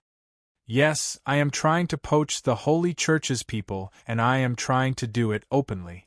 Of course, he would vomit blood. Even though the flyer is just a promotional article written by me, it is all true and trustworthy. Furthermore, all of them are the sore points of the Holy Church and the Holy Church. After all, I was once a holy knight and many of them were based on real people. An inexplicable heartache resonates with me, and I can't help but think to myself, luckily, I am no longer an unlucky holy knight. At this moment, facing Adam's question about whether I am going too far, I smile. What is there to go too far about? When I personally passed the flyer to the town security, they were overjoyed. Of course they were overjoyed. In the past, I didn't allow them to fully integrate into the judicial system. Now that I am allowing them to train in the power of law, this is equivalent to my judicial system and Sulphur Mountain City completely accepting them. They have already used their blood and hard work to prove their loyalty. If I were to reject them, it would be too heartless of me. You want the town security's Holy Knight Squad to be changed into the Law Knight Squad? You haven't told this news to Old Bill yet. I am afraid that he won't be able to hold on. I told you, I sent someone to report it directly. Lord! You vomited blood again. This is already the 20th time this month. The sky wants to rain and the mother wants to get married. I can't control it anymore. Let's just return to the surface world. Archbishop, it's bad. Many holy knight and priests saw the flyer and all of them said that they want to go to Nanxiang. We couldn't even stop them. The Archbishop of Holy Light continues to vomit blood. Hearing Eliza's report on how the Archbishop was first shocked when he found out that the town security had collectively changed their faith, then he vomited blood. In the end, he even put on a farce. I smiled gleefully. You old brat, I want you to preserve your strength during the crisis and even preach while the people are in a state of panic after the war. Do you think that a tiger is a sick cat if it doesn't eat humans? You deserve it. Chapter 27. Time flies, the years are like a song. Alright, not too long, I just wanted to use these 2 words. Actually, in just 2 days, Sulphur Mountain City has already regained its peace. On that day, when all the fugitives and villains who took advantage of the situation were judged, or directly hung in the air by invisible ropes, or simply beheaded in an instant, Those villains who had not yet touched the bottom line, or were about to touch the bottom line, found that they had been placed on the invisible guillotine, and immediately stopped their steps of committing crimes. The chaos didn't last for long. When the enemies were cleared, the judges of the 4 halls and 1 courtyard came to maintain order, and very quickly, Sulphur Mountain City regained its usual order. On the other hand, the gigantic red dragon, whose body was covered with wounds from the great battle, glided across half of the city and landed heavily in the Holy Light District. When the news that the guardian god of Sulphur Mountain City, the ancient red dragon Mesis, was severely injured to the point that she needed over 100 holy knights and priests to treat her, the 3 heads of the city watched by the side and took the opportunity to get rid of the dissidents naturally fell apart. On the contrary, under the manipulation of some people, the news of the 3 heads fighting the 2 underground autarchs and Mesis being heavily injured as a result spread all over the city. Of course, the true reason behind the fire elemental god's seal wouldn't be revealed. On the surface, the reason for the battle was still the usual siege of the underground city. The existence of a powerful foreign enemy, an even more powerful guardian, almost dying, but relying on the guardian's desperate efforts to survive the calamity, the joy, the pain, and the gratitude. When these conditions and these complex emotions were all present, this city of many different races became even more united during the Calamity Week.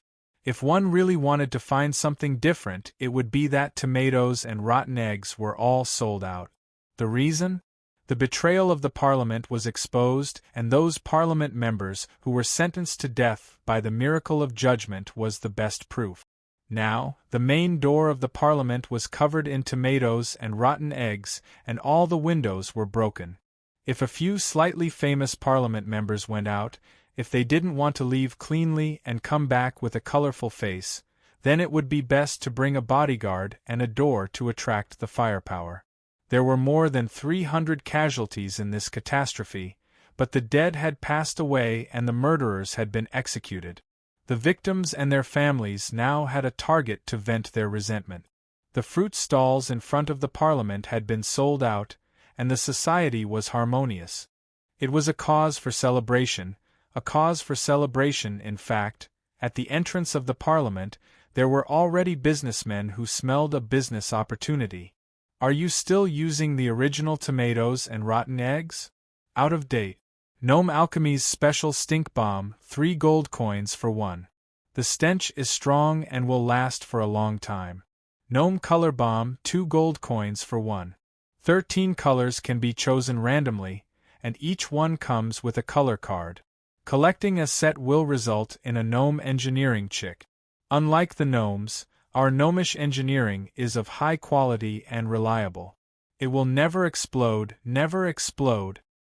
Gnome Smoke Bomb. Gnome Bomb number 1 to number 7 had guaranteed power and would not kill anyone. It was a must-have item for revenge. Moreover, it was cheap. Only half as good as that sissy gnome. 1 gold coin for 1. Enough, Rovy gold coin of the Hall of Trials. I've tolerated you for too long. You can insult me, but you can't insult the crystallization of wisdom of the gnome tribe. Sissy Millhouse Deathstorm from the King's Hall. You were the one who hurt me first. Do you gnomes have the cheek to insult our gnome engineering? Yes, your things won't explode, but the additional effects are scarier than an explosion.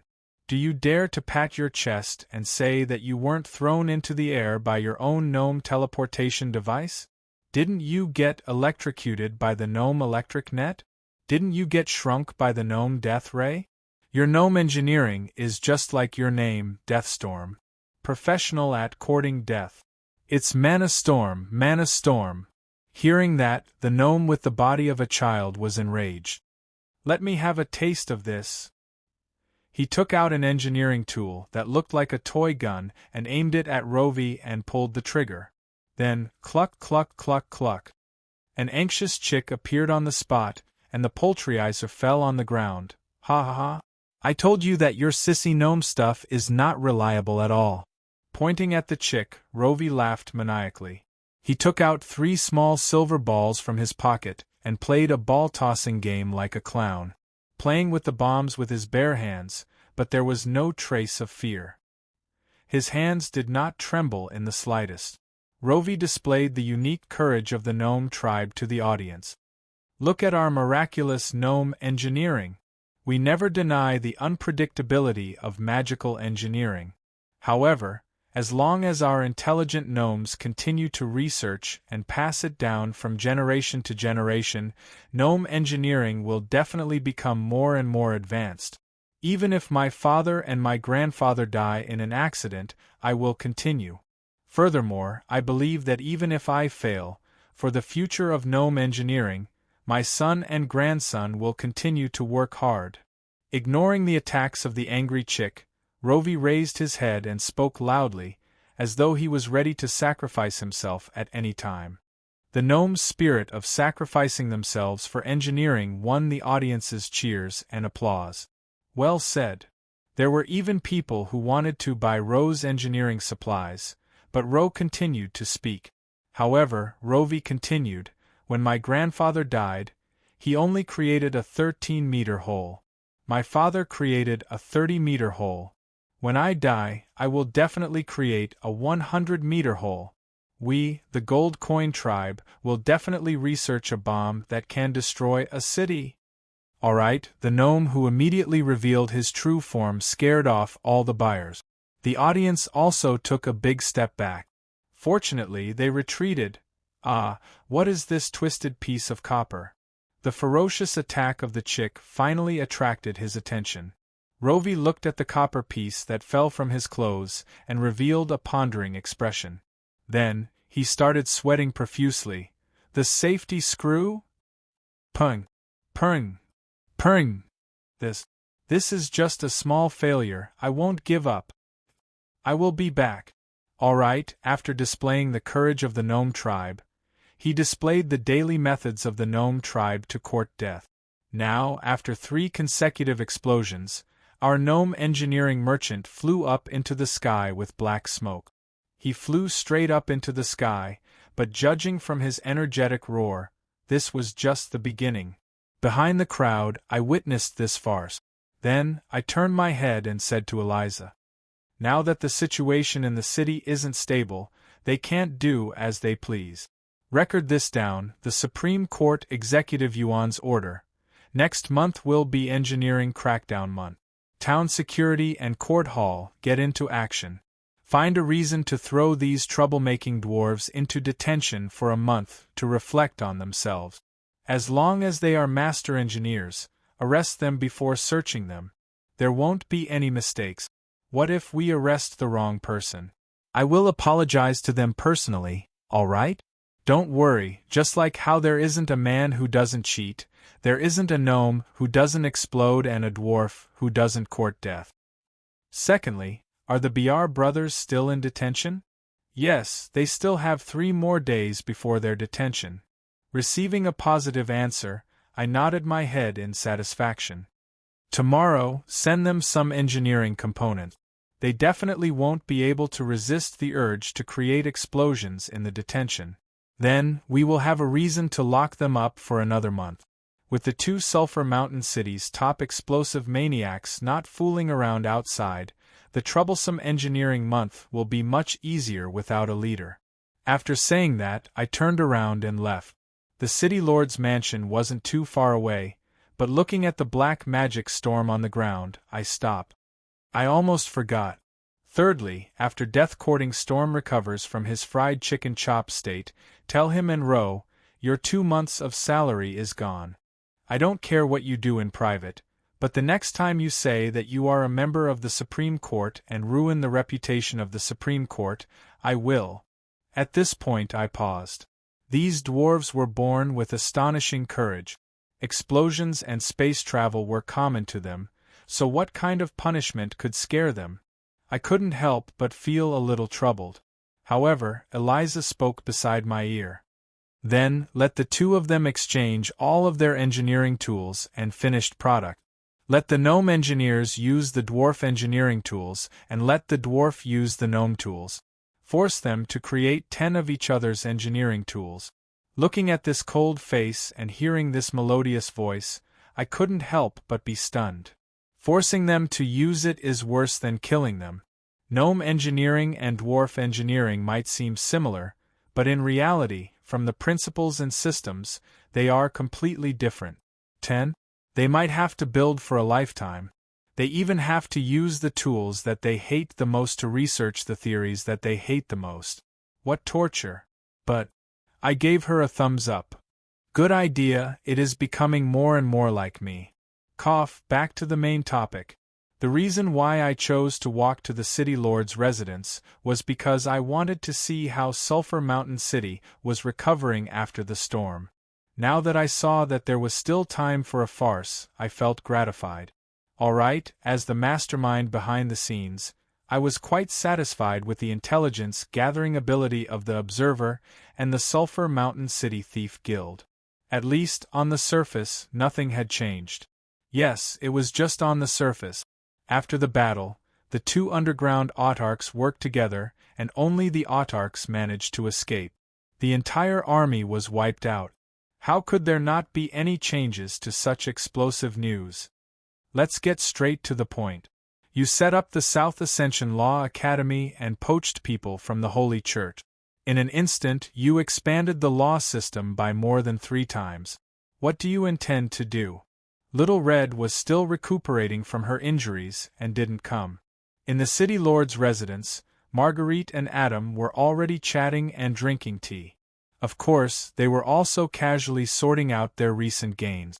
But the moment I sat down, Marguerite started to make things difficult for me. Those little lasses fought to the death this time and risked their lives to protect the citizens. I admire them a lot. I just want them to completely integrate into the legal system. This has been their hope for many years. Don't tell me that you don't know. I lifted the bone knife and carefully carved the black wooden staff in my hands. After the trial ended, I started to be obsessed with wood carving. This is a technical job, and I can't afford to be distracted. Truth? It's too troublesome, I don't want to say it. Marguerite shook her head and sat back down. The Lich was always scheming, but since he didn't want to say it, it was impossible to get it out no matter what. Guess it? This fellow's thoughts were abnormally secretive. Many times, he was obviously doing something wrong, but in the future, it would become a masterstroke. If he really intended to do something secretly, even the saint who witnessed the whole process wouldn't be able to guess it. Marguerite had once asked him this question, but she had received an inexplicable answer. Your way of thinking is too direct. Just like the war demon chess that you all love to play, the chess players fight for the gains and losses of every chess piece, accumulating small victories to achieve a big victory. It might seem grand, but in reality, it is very obvious that you are crafty. It is easy for others to see through it, and you end up in a disadvantageous position. As for me, I am a Go expert. My chess pieces are like the stars. I wait patiently and I don't fight for anything. What I do is a dragon. Go? Is there such a game in the world? Could it be a game that has disappeared in history? Marguerite once asked, but Lich Roland kept changing the topic. Right, a few days later, I intend to build a branch, the Supreme Court's Chrome City branch. Chrome City's City Lord HNG died under the hands of Marguerite's forbidden spell during the ambush a few days ago. His Chrome City naturally became ownerless, and my intentions were clear.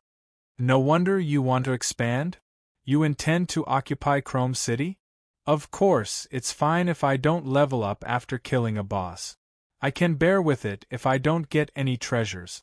If I don't even occupy a territory or a few beauties, wouldn't that be too boring? I will just die. Alright, as usual, they ignored my crazy word. However, what I said was the truth of the mainstream view. However, personally, it is enough for me to live an interesting life. When I have nothing to do, I can tell a joke to myself. When I have something to do, I can make a fuss while working so that everyone can be happy. Isn't it tiring to fight and kill with a straight face every day? I seem to have strayed from my words.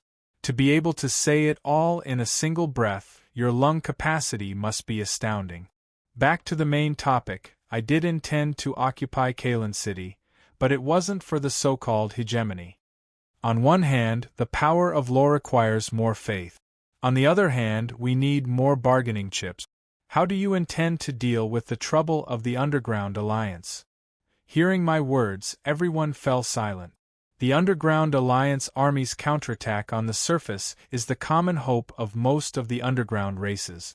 It has already become an established fact. The reason why we were able to defeat the alliance of the two autarchs is because they received the news that the seal was reinforced and rushed over. They might have even used teleportation magic. They only brought a small portion of their guards with them. Compared to their actual strength, it might not even be 11%.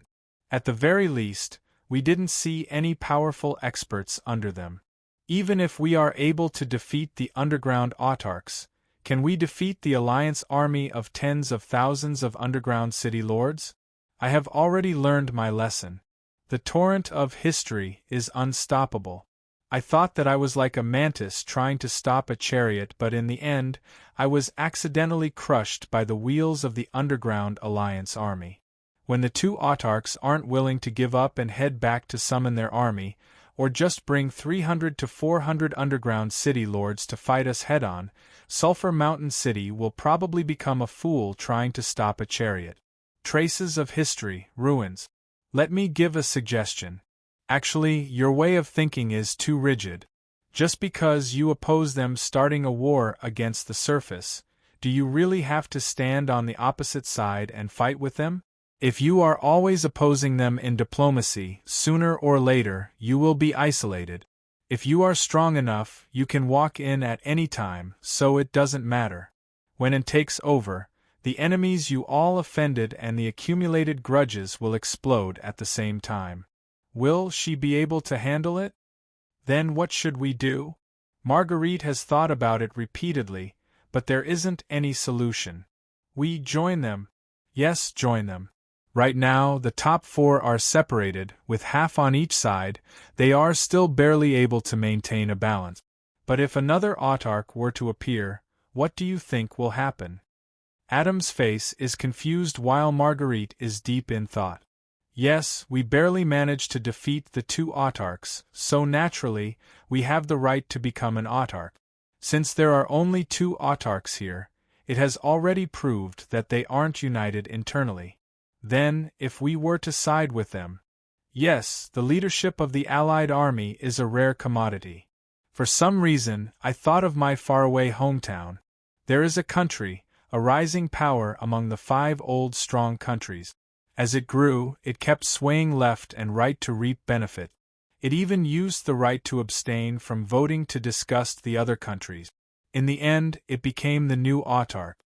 Furthermore, I have a huge gift, a gift that can turn the delicate balance in front of us into an unsalvageable mess. What? What huge gift? I smirk weirdly and place the black wooden staff in my hands on the table. God equipment, Eternal Night Scepter. This is equivalent to the highest god equipment of the Undead Empire, Shilua Kingdom. Handmade by Lord Yongya, it is definitely authentic. We are accepting the inspection of the goods. If there are any fakes, the penalty for every fake will be 10 times. Chapter 28. God Equipment, Eternal Night Scepter, the symbol of the Undead King. It is said that it is a personal item of Lord Eternal Night and it contains the secrets of the Lord's strength. However, it has never appeared on the stage of history. This was how the Tower of 10,000 Spells introduced the Eternal Night Scepter. As the only undead emperor in recent times, the rise of the King of Eternal Darkness was as legendary as his disappearance. No one knew how he rose to power, just like how no one would have predicted that he would be defeated at his peak. However, many people guessed that his sudden rise to power was inextricably linked to this god equipment. This divine artifact has never appeared in history, and its existence was once doubted. If you kill a person who spread rumors, you can receive a reward of 100 gold coins from the 7th Administrative Office of the Shilua Empire. However, many of the Emperor's personal guards and attendants, including myself, have heard him whisper these words, "Do you want my power and authority? Go find it, I have placed everything there. Eternal Night Scepter." The wisdom of the Emperor is as deep as the ocean. At that time, no one expected that the invincible Eternal Night army would be defeated. However, he wasn't fooled by the illusion. The soul flames in his eyes had already seen through the future. His seemingly ominous mutterings were in fact the future of the kingdom after his absence. Ever since he disappeared, including me, there are still many high-tier undead who don't believe that the invincible Emperor would die in battle. This rumor spread like wildfire. It seems that only the owner of the Eternal Night Scepter can become the successor of the undead Emperor, has long become the consensus of all intelligent undead. If someone really obtained the scepter, then perhaps the great empire wouldn't be at its end.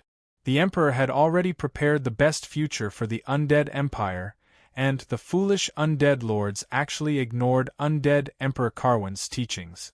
After he left, they began to fight for power. They lack the legitimacy of the undead lords, so they hope to forcefully ascend the throne through brute force and become the new undead emperor. In the end, the undead empire that was about to be established turned into a bubble.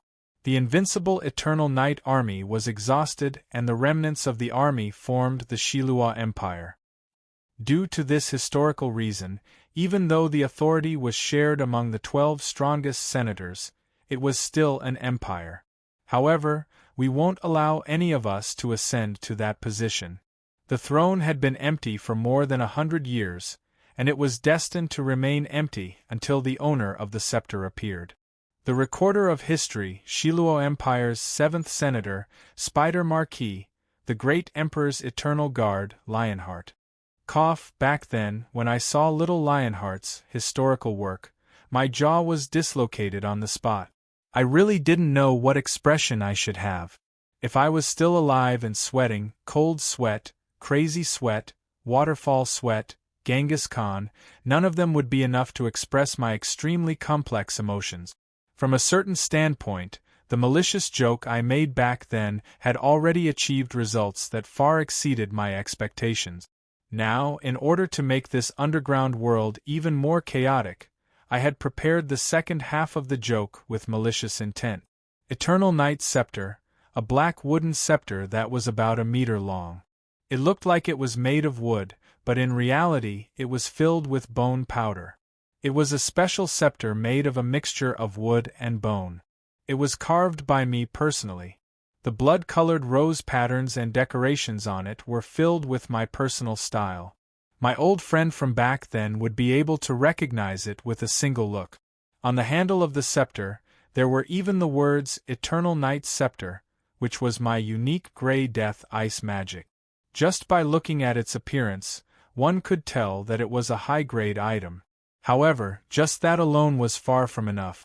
The first thing we have to deal with is its origin. A treasure without an origin would always raise suspicions. Adam, sign your name on this document with your soul imprint.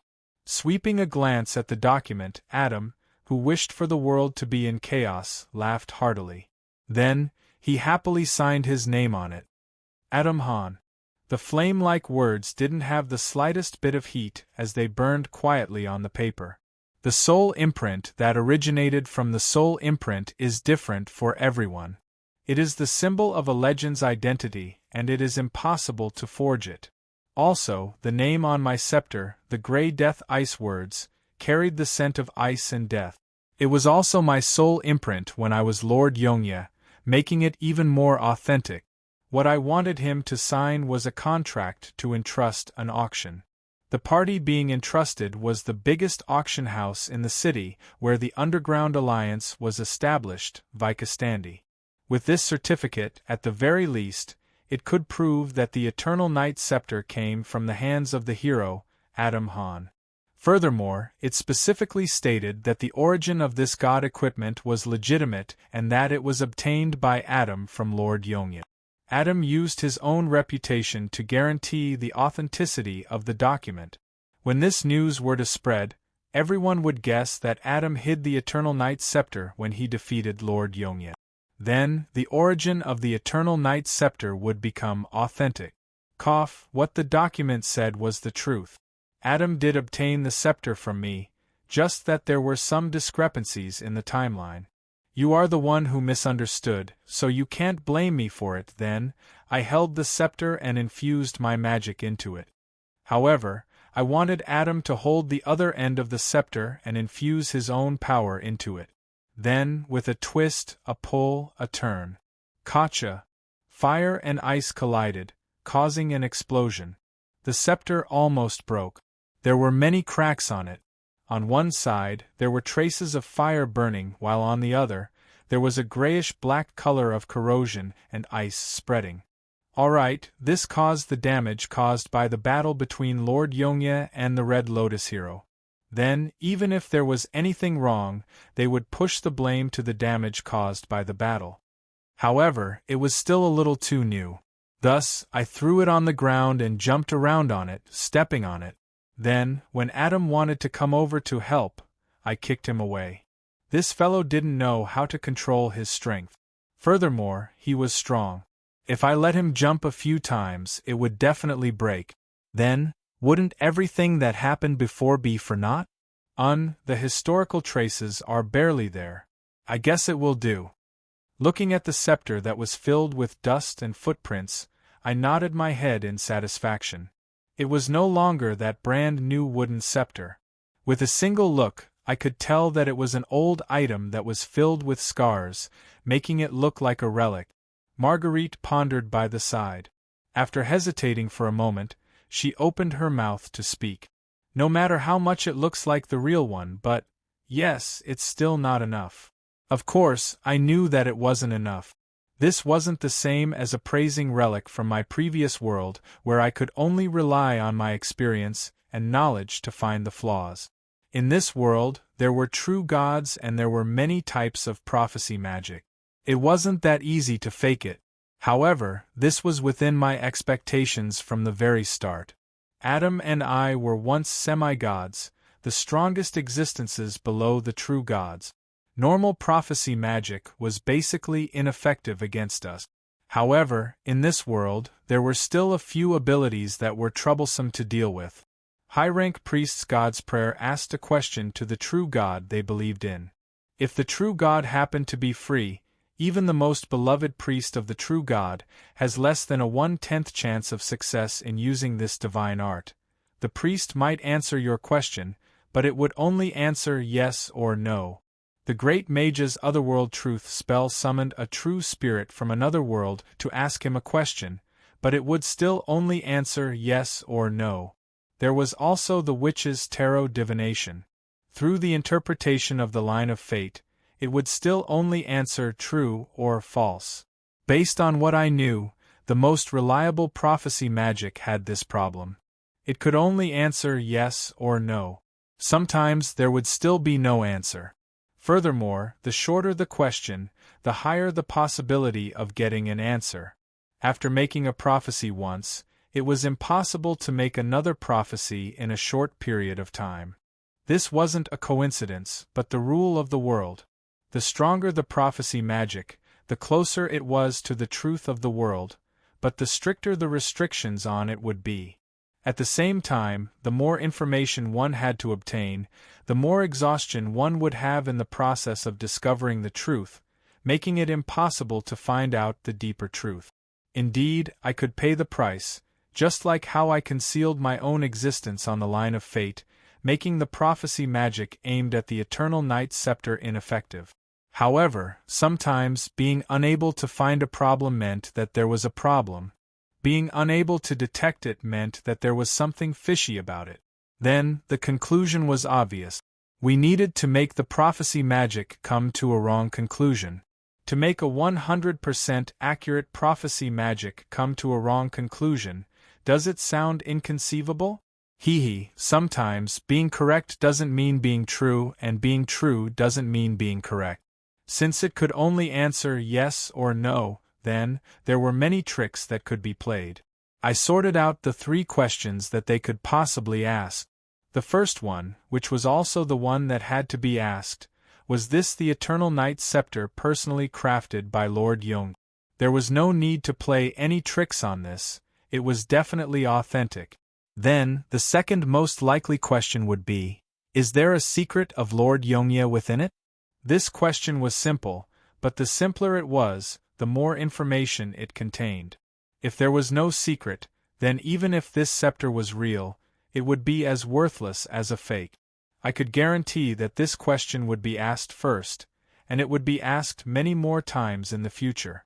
Thus, I had long placed a note with the word secret written on it in Chinese. All right, this is indeed a prank, but it should be very effective. After all, those foolish prophecy magic would definitely desperately say yes. Yes, true. Third, is there a secret to becoming the emperor of the Shilua Empire / is it helpful to becoming an undead lord? This was asking if this god equipment really has the political value of ruling over the Shilua Empire. Alright, I had placed all the little secrets and hobbies of the undead lords into it. For example, the Bone Dragon Queen Grace's singing is really awful and she snores in her sleep. If you were to use these little secrets to threaten them, if they were to admit defeat, it would naturally be helpful to your political life. Of course, the prerequisite is that you don't get silenced. Honestly speaking, based on my understanding of them, if they were to admit defeat, you might as well look for a human kingdom and tell the king that you want to be your boss and pass the throne to me. That way, the chances of success would be much higher. Fourth, is there any relation to Lord Yongye's powerful secret / great power cough? Study hard, improve every day, fight hard against monsters, work hard to level up. This is definitely the truth. This is the secret of Lord Yongye's strength. If you don't like it, then argue with me. Alright, I believe that after playing these tricks, the authenticity and importance of this Eternal Night Scepter would spread across the entire underground world on the day the auction house receives the goods, attracting the attention of all the powers, even if no one is able to use it. No, not only that, the surface world would also send people over. At the very least, those senators of the undead Shilua Empire would all go crazy. If the undead empire and the underground city lords were to start a fight, then the second calamity of world annihilation would pass without any reason. Alright, I admit that I am being overly optimistic, but it doesn't hurt to give it a try. Then, first of all, the initial goal of causing chaos in the underground world has been achieved. Looking at this scepter, I am still a little unsatisfied. I don't think that anyone would be able to tell that it is a fake. But to the experts, sometimes, an unreasonable intuition is more reliable than knowledge and experience. It is hard to hide from their instincts. Thus, after hesitating for a moment, I said to Adam, "Since I have already completed my sentence, return the Roland sacred sword to me." Here. Without saying anything else, the fiery red Adam passes the only other color on his body, the silver-white broken sword on his waist, to me. Marguerite, who is standing by the side, is stunned. She wants to say something, but in the end, she didn't say anything. "Io, my phylactery, long time no see. Yes, this is where my soul resides. As long as the phylactery isn't destroyed, the Lich is immortal. The phylactery can take on any form, it can even be a book, it can be a hat. From the secret manual that I got from the lottery system, that Uncle Tom from another world once split his soul into 7 parts and made 7 phylacteries, even naming them soul artifact. Actually, what I want to say is that even though it isn't easy to die like this, but to split his soul into so many parts, isn't that fellow afraid of becoming a schizophrenic lunatic? Right, maybe, he was crazy from the very start. My phylactery, as a prisoner, is naturally with the jailer, Adam. Furthermore, he has always been carrying it with him. Of course, that fellow is quite smart. At the very least, he isn't stupid enough to use the phylactery to threaten me and force me to play other tricks. Caressing this broken sword, I feel a little emotional. Back then, the reason why I chose to use my family's heirloom as the phylactery was because of this Roland sacred sword that shares the same name as me. also known as the Undying Sword, it was able to survive thousands of years without any damage. But now, under the torrent of fate, our country is finished and this undying sword is still destroyed. At this moment, with the phylactery in my hand, the gray magic around my body slowly increases. I don't feel uncomfortable from being suppressed and I have also regained some of my strength. Initial legend rank? Then, many things will become much easier recently. Next, I swipe at the opening of the broken sword and easily pinch out some metal shards from the sturdy sword. Around the shards, there is still the undulation of a soul. After which, I scatter the shards on the Eternal Knight's scepter, like how I scatter sesame seeds on a pancake. Then, I touch it lightly and after a dazzling flash, a few gems that look like stars appear on the scepter. The gems shine with silver light and starlight jumps between the gems, intertwining with one another. If one were to look closely, the light has its own rhythm, as though it is a living creature that is breathing. After I infuse the shards of my soul, this Eternal Knight's scepter has a soul and is alive. However, it is the exact opposite of this broken sword that controls my soul. The expert who wields this scepter will listen to the language of my soul and be influenced by me. In fact, during the long period of communication between our souls, their souls will be corroded by me and they will gradually become my slaves. Something isn't right. Haven't I stopped being the great demon king for many years? All right, it is my personal habit and I accidentally. Looking at the scene in front of him, Adam takes in a breath of cold air. Although he doesn't know what I did, he instinctively feels that this scepter is dangerous and something isn't right. However, Marguerite glares at me fiercely. She seems to have noticed something and uses her eyes to express her dissatisfaction. However, her protest is ignored by me as usual. Alright, I accidentally got used to it. I did go a little overboard. However, it needs to be at least of this level for those underground autarchs, undead lords and wild experts to be blinded by greed and take the initiative to jump into the whirlpool. Then, I open my mouth and swallow the broken sword. The broken sword didn't sink into my bones but disappeared. I have already moved the broken sword to a safe place. At this point, I can be considered to have completed my sentence and been released. I heard that it will take more than 2 months to reach the headquarters of the Underground Alliance, Vikastandi, so we have to make preparations early. Letting and lead the team, it is time for her to take charge. You guys can't shield her for the rest of her life. Don't worry, I will follow along and continue to be the mastermind behind the scenes. I won't let her die. After saying that, I turn around and leave. Going to Vikastandi for more than 2 months? No, master, what you said is old news. There are 3 paths now and they are much faster. I glance at the maid behind me who is eager to give it a try. Although I don't hold much hope, I will listen to you. It would indeed take close to 3 months with a regular horse carriage. However, with the advancement of technology, the new path is much faster. The first path only takes 1 second, Dwarf Dimension Ripper. Isn't that the teleportation device of that dwarf who is courting death? Forget it, I don't want to be stuck in another dimension. If you want to travel to another world and have a female emperor's harem, go ahead yourself.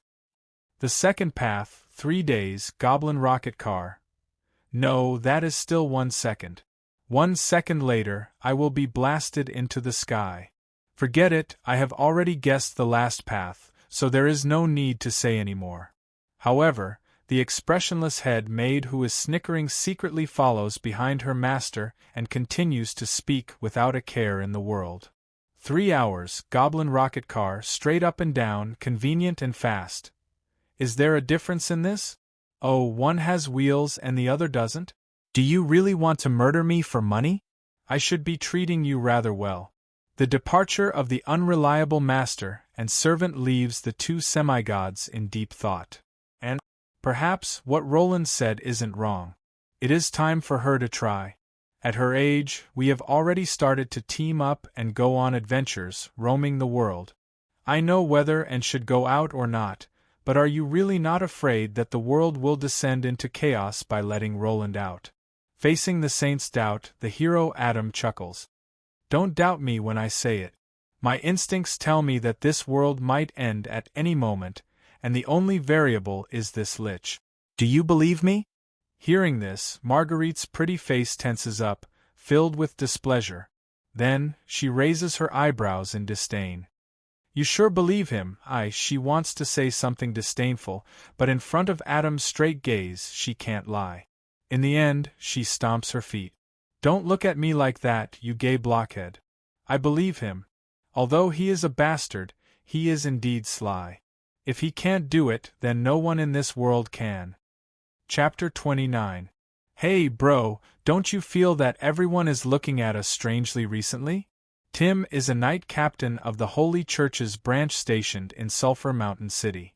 Even in this underground city filled with evil residents, he still maintains the good habit of patrolling regularly, even though they aren't in charge of the city's security.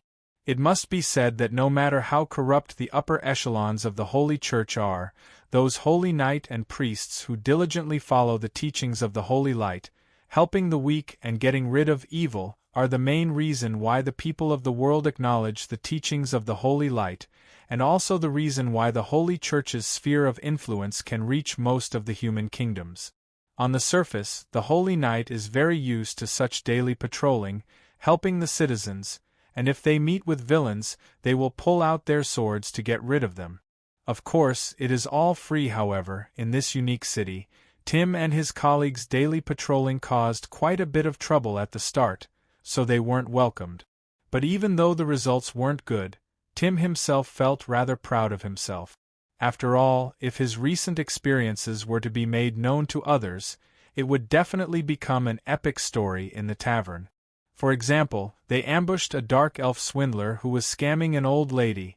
Actually, the town security was sending the old lady home, attacked the undead's strange sacrificial ceremony, the famous skeleton dance troupe's performance, destroyed the evil Lich's gigantic bone spirit tower, the theme park Ferris wheel, which I spent a lot of effort to build. Of course, after the incident, I sent a hefty fine to Old Bill. I heard that this bunch of idiots are still cleaning the toilets of the troupe every day as punishment. They even saved an innocent girl who was being turned into a stone statue by a Medusa.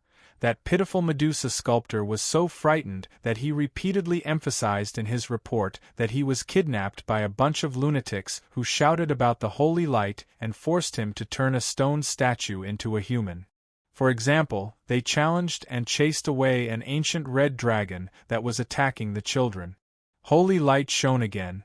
He actually intended to swallow the children alive. That day, Little Red was just habitually overflowing with motherly instincts. She was playing a game of brave ones against evil dragons with the children in the park, but there were a bunch of older children who didn't know better and wanted to join in. Fortunately, Little Red was in a good mood that day, so Old Bill was able to dig out the tin cans with only their heads exposed from the sand in the park. Instead of directly holding a funeral ceremony, of course, they also paid the price. After all, the parents who were angry because their children were frightened were not easy to deal with, especially when their heads were stuck outside the battlefield. After experiencing the attack like a raging wave, it took them many days to wash off the rotten egg and tomato smell on their heads. When they finally realized that they were not in a human country on the surface, and realized that the environment they were in was extremely special, and that their actions were not to eliminate evil but to create panic and chaos, well, most importantly, in the face of the hefty fines and detention notices, they finally learned to be more obedient. At the very least, they knew that this city had laws that belonged to the Order faction. They knew that this city didn't need them to fight against evil. At the very least, they wouldn't shout, "Holy Light, that evil is worth fighting," at the sight of a chaos race and launch a pointless charge. Yep, Tim had already remembered it. In this city, this wasn't called fighting against evil, but intentionally injuring others, which was punishable by imprisonment. The most ridiculous thing was that this city actually forbade the duel that the nobles worshipped, which was filled with the spirit of a knight. They called it intentional murder, which was a felony punishable by a heavy sentence. Of course, there were idiots and fanatics who didn't learn to be obedient everywhere. At this moment, under the protests of Sulphur Mountain City, they were chased back to the surface with an order. Tim could be considered one of them. After making a few mistakes, he had at least developed the habit of observing carefully before making a move. He also gradually got used to the daily routine of being minions of chaos, roaming the street. In fact, when he found out that the Dark Elf Town Security Night Order also believed in the Holy Light, he even had the intention of courting a wife of another race. After all, the teachings of the Holy Light didn't stipulate that your wife must be a human. Even the few beautiful female priests of the church had at least a few hundred flies flying around them. He knew that he didn't have much hope. But very quickly, he gave up. He thought that even though the female dark elves believed in the Holy Light, they still retained a certain traditional dark elf viewpoint. For example, the dark elves were a typical female society. In their traditional family, the word husband probably had the same meaning as slave. However, the strangest thing was that after knowing about this, a few of his colleagues who usually didn't care about ordinary women and focused on their careers tried even harder to woo the female elves. Especially the female elf Momo, who liked to use a whip. She was the most popular. All right, Tim, who had vaguely guessed something, also took the initiative to distance himself from his colleagues who were getting weirder and weirder. But after the chaos, he felt that the situation had changed once again. In the past, the citizens would look at him with wariness, but they could still forcefully maintain a friendly attitude. But recently, the wariness in their eyes had disappeared. Instead, it was replaced with sympathy and that weird way of addressing him. Remaining Knight? It's fine if that beastman auntie, who obviously doesn't know how to pronounce a few words wrongly, but why is it that even the owner of the florist shop and the waiter of the restaurant are called wrongly? Recently, I keep getting discounts and benefits for my meals. When I walk in the alleys, there is always someone shouting, "Don't give up, tomorrow will be better," behind me. It's just a few times of being called Remaining Knight. What's the big deal? We are originally the Remaining Knight. What's wrong with this way of addressing us? Lucas was from the same batch as Tim. In the past, he was a warm-hearted person, always helping others to fix water pipes and deliver water. He had the nickname of Goodman Lucas, but since the day before yesterday, he had been putting ice cubes in the dormitory with a cool face. It was really weird. Tim pulled him out to patrol because he guessed that he had encountered something troubling and wanted to help him relax. But on the way, no matter what he said, he remained silent, staring blankly at the withered purple lily. Now that he had spoken, it was a good thing. "Lucas, what exactly did you encounter? These 2 days have been so weird, everyone is worried about you." The concern of his comrades warmed Lucas' frozen heart. After a moment of silence, he looked up to the sky and sighed, telling them what he had encountered the day before yesterday. "The day before yesterday, there was a girl who wanted to marry me." "Wah wah. That's not a good thing. Then why are you still so unhappy?" But very quickly, the tragic experiences of his comrades flashed past his mind, and many tragic possibilities were at the tip of his tongue. But looking at the hesitant Tim, Lucas could guess what the other party was thinking and shook his head. "The other party wasn't a demon or a fallen angel who wanted to lead me to fall. My ranking in the team was neither high nor low, so it wasn't enough for me to receive such a high treatment. Then, I wasn't as unlucky as Finkel and Wanlon. The one I met wasn't a 40-year-old beastman auntie, nor was it a cute boy. She was very cute. She had an oval face, an innocent and cute smile, and white jade-like skin. She was always bouncing when she walked. She gave off a feeling of vitality and was very cute. Then why you? Since the conditions were so good, why was Lucas still so sad?" Tim was a little confused. Speaking to this point, Lucas's face was filled with a nostalgic smile as he said softly, "She took this flower and passed it to me, saying, 'Brother Knight, Don't be sad, Xiao Xin will be your wife. That smile was as warm as the sun, that sweet voice was as tempting as honey, but, in an instant, the sunny weather turned to rain, and Lucas's face was filled with tears. She's only 9 years old, 9 years old. She's so young, it's not like I'm a beast. Seeming to have discovered the problem, Tim patted Lucas sympathetically. Just as he was about to say something, a smile appeared on Lucas's face. However, she said that she will marry me when she grows up. Haha, she also said that when she grows up, even if I'm the remaining knight mentioned in the flyer, I should have saved enough money to buy a house and a mount. In an instant, Tim didn't know what to say. After a while, he squeezed out a sentence from the gaps of his teeth. Then congratulations. Woo-woo. But seeing that Lucas still had a trace of pride, he only knew how to lower his head and cry bitterly while hugging the withered purple lily. Lucas, don't cry. So what if you have to wait for 10 years? Look at me, I'm almost 35 years old, but I'm still an old stick. Even after 10 years, you'll only be 37, right? You're much better than the brothers in the team. Woo-woo, no. No, not 10 years. Even if it's a few more years, it's fine. We, the remaining knight, can afford to wait.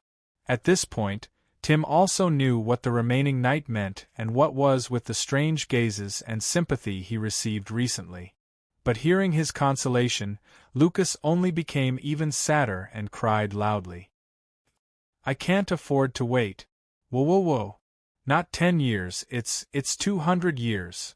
She's an elf, she still needs 200 years to reach adulthood. That is to say, she thinks that I need 200 years to buy a house. 200 years, by the time she reaches adulthood, I'll already be ashes.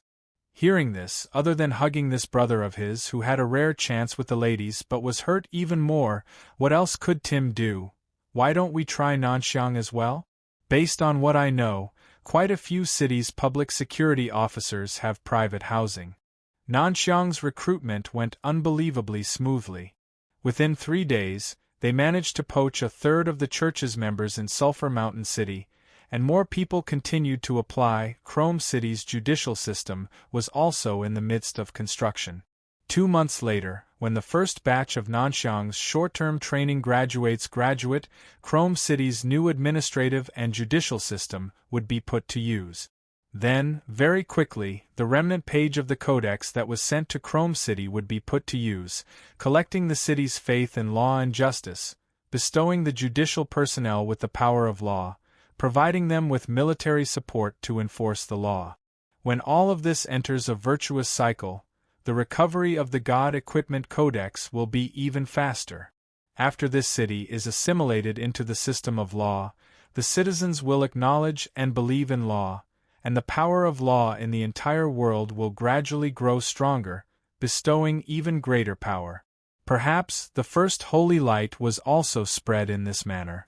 When the faith in law spreads, perhaps the people's view of other races won't be limited to the chaos or order represented by their race. At the very least, this second view would be the start of reconciliation. Since it is impossible to completely wipe out a faction, then, let's try to sow the seeds of reconciliation and communication. Now, in Sulphur Mountain City, even the Holy Knight has learned to judge based on the other party's crimes and not their race. At the very least, there is a possibility of success. However, at this moment, I am unable to look so far ahead. I am only vexed by the daily quests in front of me. Currently, I have accumulated 49888 evil points, and the day of revival isn't too far away. However, the few daily quests that have been refreshed recently, such as kill 100 humans, destroy a few beastman families, leave none alive, etc., they aren't easy to warp, and instead, a few evil points were deducted. If this continues, how can I revive? Daily quest, create a huge nude streak. The more people participate, the more spectators, and the more screams and exclamations it causes, the higher the reward. I fell into deep thought. Due to the fact that the recent daily quests were too cruel, they were abandoned. Thus, this mischievous quest became a timely rein for me. Lord, perhaps we need the help of others. After knowing my quest, Eliza said. I nodded my head then, I released my bat messenger. Old cow, I heard that you have been doing well recently. I, Lich Roland, have a matter that I need your help with. I heard that your relationship with the Wild Drool Alliance isn't bad. It's like this. Chapter 30. Blow up the bathhouse? Steal the clothes in the store's changing room or wardrobe? Or summon a corrosive acid rain? Pour stinky water on the passers-by? I won't do any of the above. Not only are they illegal actions, they also go against my principle of not involving innocent people. I'm just trying my best. I have a better idea. Completely legal. After all, there are quite a number of perverts in this city, and there is no need for me to break the law myself. Lu Huang Mountain Branch Alliance of Untamed Drool, also known as the Wild Bull Alliance, is a moderate drool organization. Just relatively moderate.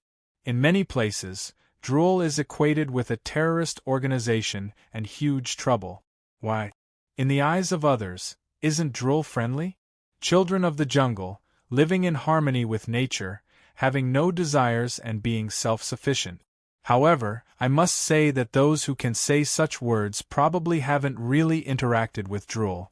As everyone knows, drool advocates balance and nature. Simply put, natural is good and man-made is bad. The fundamentalists drool hate all man-made product. They even view iron as the enemy of nature, needless to say, engineering and the products of modern industry. They even view the city as a cage made of metal and bricks. In their ideal world, it is best for civilization to end here and everyone return to their primitive society. In the world that I came from, such an organization existed too. They used methods like attacking hunters and blowing up factories to protect nature. In reality, they are no different from a terrorist organization. Drool, who is able to interact peacefully with other life forms, can probably be considered a moderate faction. As for the Wild Bull Alliance, they are the moderate faction of the moderate faction. Otherwise, Lu Huang Mountain City wouldn't have allowed them to enter. Alright, even in the He continent, people still hope for better days and not to return to their primitive society. This kind of group and creed, no matter how you look at it, isn't suitable to live in a normal society. There is no lack of normal people in Drool. There are always people who want to eat delicacies cooked with heart and not eat bloody ones. Thus, they constantly split and regroup internally.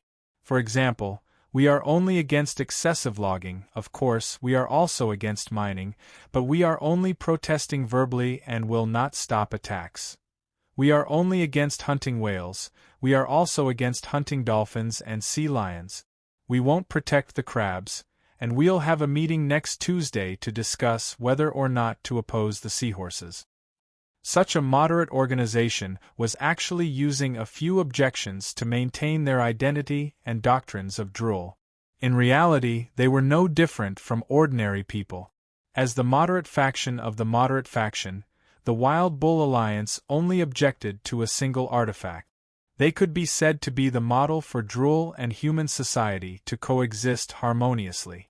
However, it was a pity that the artifact that opposed them was too special, causing their sect to be unable to expand their numbers and develop. After all, not everyone had the courage to take off that artifact. Alright, speaking of which, everyone should have guessed which artifact they were against. Yes, they objected to the clothes. Yes, their doctrine is that the human body is the most perfect creation of nature and clothes are a sin. We, Drool, are the incarnation of nature, so we should be naked and display our perfect, wild body to the world. The original name of the Sulphur Mountain Branch Wild Drool Wild Body is Natural Beauty, and the Clove Drool is the alliance of evil and heretic. How could I allow such a gentlemanly name to be registered in Sulphur Mountain City? Thus, after a few rounds of modifications, it became the barely acceptable Wild Bull Alliance. Even so, they are still a perverted organization that everyone hates, and their reputation is even worse than the Gentleman Alliance that I am in. After all, not everyone can accept a bunch of men walking their birds while they are busy. Cough cough, just thinking about it makes me feel disgusted. As expected, I should have chased them out a long time ago. However, in consideration of the fact that there are many races living together, I didn't set up the crime of immoral in this city from the start. After all, there are too many differences between the living habits of the different races, and it is easy to cause misunderstandings. For example, the Taurans have the habit of drinking breast milk. In the eyes of other races, that is too perverted. Furthermore, according to the law, perverts only have problems with their morals and brains. Using the law against them is too much. Thus, there is no reason to reject their entry. Of course, I quickly regretted it.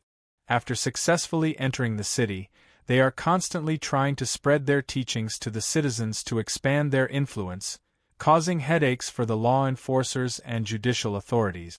To put it bluntly, they are always secretly organizing groups to run around naked, wasting the manpower of my subordinate.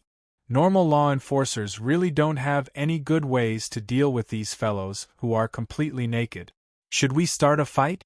The other party didn't break the law, but if we were to use words, it would be a good opportunity for them to spread their teachings. Ha, this is the original beauty. Mother Nature was naked when she created things. What is there for us to be embarrassed about? All kinds of fallacies and heresy have formed their own system. Most importantly, their strength isn't weak. Their leader is a legend-rank great drool, making them extremely troublesome and difficult to deal with. Fortunately, after the Dark Elf town security arrived, this ferocious arrogance was severely dealt a blow. Such a small caterpillar, wandering around outside. You haven't even shaved your fur yet. You are really brave. Wah, that fellow has such an ugly birthmark on his butt. His left and right feet are also high and low on one side. He was born with a deformity, and yet he still runs around naked. Ah, he is actually a bag. Really, too brave, too shameless, despicable underground bug, stay away from me, I'm so stinky. How long has it been since you last bathed? Barbarian. Don't cry, Momo sympathizes with you. Hee hee, although it is indeed a little small, not even half the size of Momo's whip. Cough. It isn't too small. Hee hee, please work hard to survive. Maybe someone will like it. There will definitely be someone. Ha ha ha, Momo can't hold it in anymore. For a man, being looked down on is indeed very uncomfortable. If the one being looked down on is a beautiful woman, then it would be even more painful. Under the comments of a group of valiant dark elf ladies who came from the matriarchal families, the Wild Bull Alliance that suffered a heavy blow almost disbanded. The powerful legend-rank droll Eaglestorm almost drowned himself in the river. From then on, the Dark Elf Town security became the natural enemy of the Wild Bull Alliance. Every time they organize an activity, they would carefully avoid the areas where the town security might appear. But now I have written an extremely long and boring speech script and handed it to Eliza to wear my robe to speak on my behalf, requesting that all the enforcers, including the town security, learn from it. That script. It is so boring that even I would fall asleep looking at it. Furthermore, it takes at least 3 hours to read. The most shameless thing is that I even requested them to take note. After the event, they have to hand in the notes to check on their learning progress. If they don't listen carefully, I will deduct their wages. Alright, just thinking about it is a form of torture. I finally managed to vent out my frustrations from the heavy paperwork. I am too bad, oh yeah. Hee hee, now, I just need to get old Bullshueti to help me pass the news that the town security is very busy to the Wild Bull Alliance. Naturally, they will start their activity without any hesitation. By the time the town security comes out of the auditorium in a daze, the Wild Bull Alliance's activity should have already ended. However, due to my displeasure with the Wild Bull Alliance, the timing of the notification is slightly different from the actual time. It is roughly an hour late. By the time they are about to leave, they would be caught red-handed. Then, they would be dealt a heavy blow by the town security, causing them to suffer a heavy blow both physically and mentally. They would be quiet for a month or two. Speaking of which, is it easy to do daily tasks? You still have to resort to plotting. However, now it is time to reap the rewards. Let's just wait for a good show. Pooh. Pooh. Sitting in a coffee shop that has a view of the entire square, I ignore the men who just rushed over to take a walk.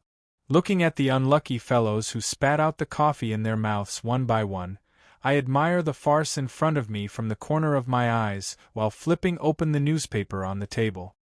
The Black Brotherhood is determined to support the second generation with Lord and Lade as the core.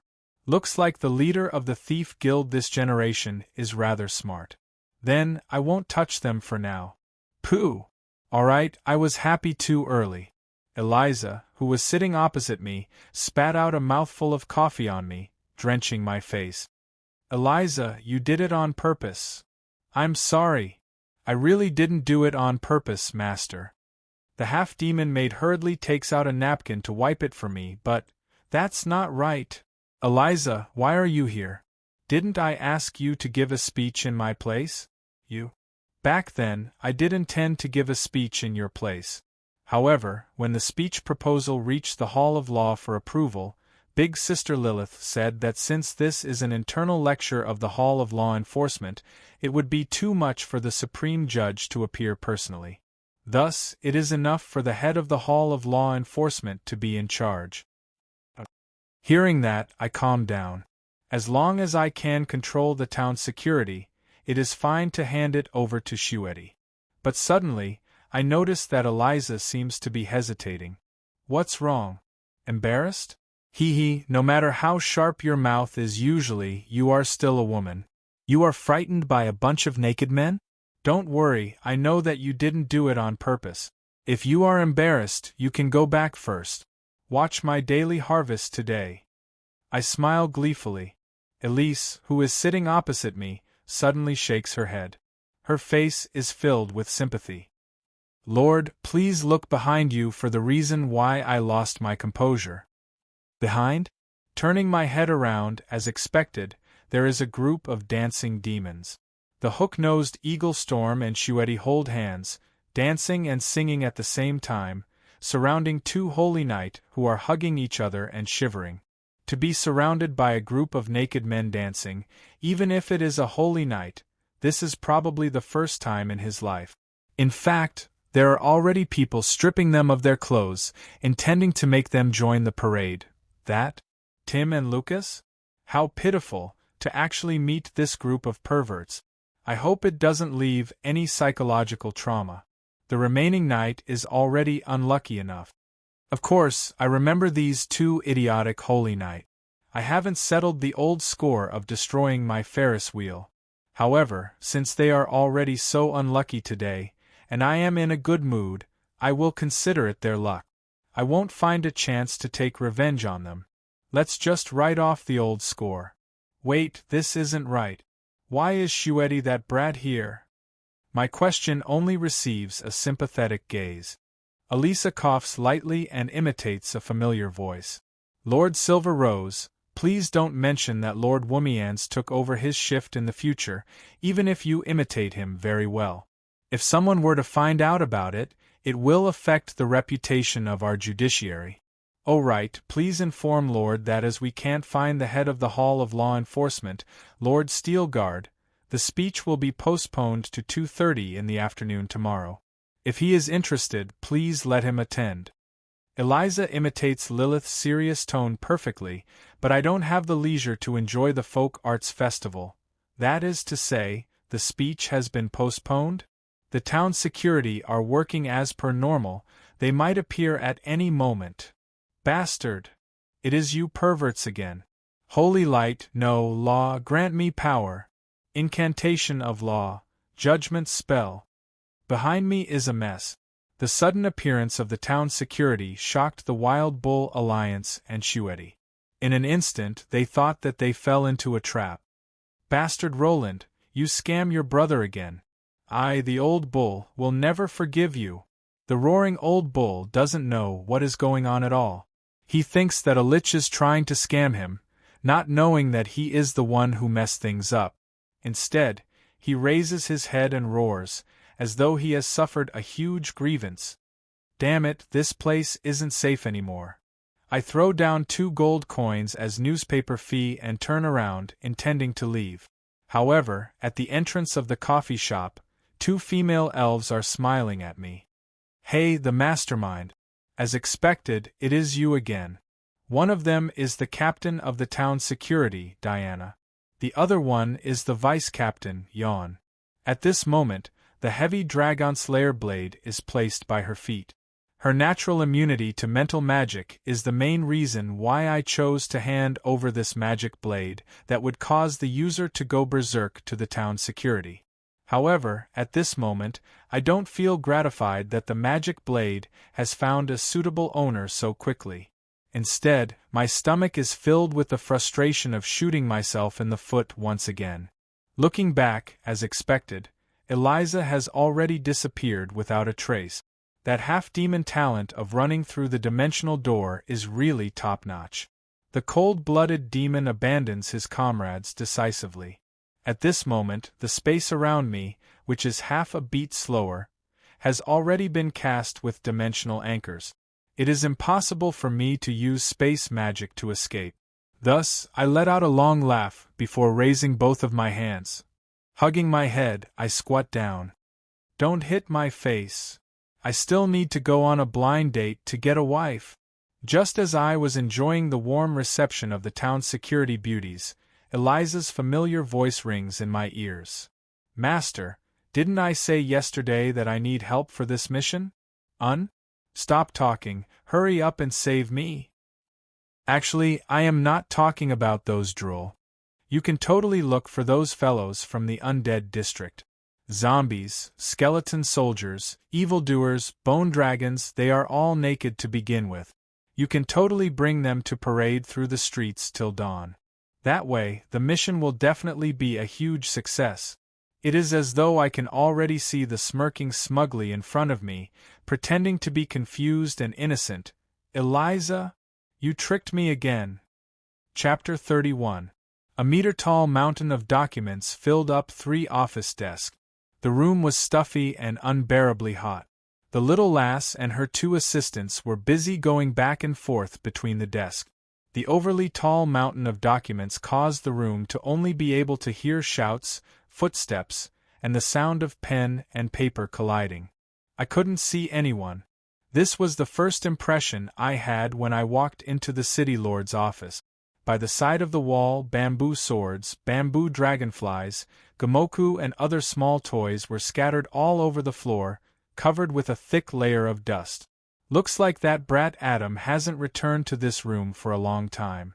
To be honest, to be able to turn the city lord's office into a recreation room, he is definitely one of a kind among the underground city lords, and is a full one. 7M and is considered tall among human females. But at this moment, she looks like a midget student stuck in front of a desk. Looking from the horizontal, I can only see books and documents, not a single person. The little lass has heavy dark circles under her eyes. She was busy fighting with the sea of documents, so she didn't even notice my entrance. Walking over, I signaled to stop the assistant who was about to call Anne. Casually, I picked a few documents and looked through them. The repair plan for the municipal facilities that were damaged during the riots in the 7th to 9th Street, the 3 suggestions for the drainage system to be completed before the rainy season, the living quarters of the 4 new tribes in the city. Lord Woomian's, this is Lord Marguerite's intention. All the documents that are B grade and above in the administrative office have to be looked through by Miss Anne and sign her opinion. Then, Lord Marguerite will sign her opinion and finally, it will be returned to Miss Anne for a final decision. That is to say, before every document is completed, and has to deal with it once. Then, Marguerite will add her opinion to it and finally let and make the final decision. She has to go back and forth at least twice. This is practically a hands-on teaching. I sighed silently. Looks like Marguerite really intends to wash her hands of the matter, That's why she used such a cramming method of teaching to allow and to quickly grow to the point where she can deal with administrative matters independently. Your administrative office, is this how you deal with administrative matters? All the documents are personally looked through and signed by Marguerite? Handle all the government affairs by yourself? After receiving a matter-of-fact reply from the other party, I looked at this inconceivable mountain of documents and couldn't help but click my tongue. The population of Sulphur Mountain City was close to 3 million. Just thinking about it, it was obvious that this was an astronomical number of government affairs. Going through them one by one, I finally understood why Marguerite had always been living in seclusion. Fortunately, Marguerite was an undying who basically didn't need to hibernate, but isn't this type of administrative method a bit too primitive? It's just like the rulers of ancient times, relying solely on their wisdom and knowledge to make decisions.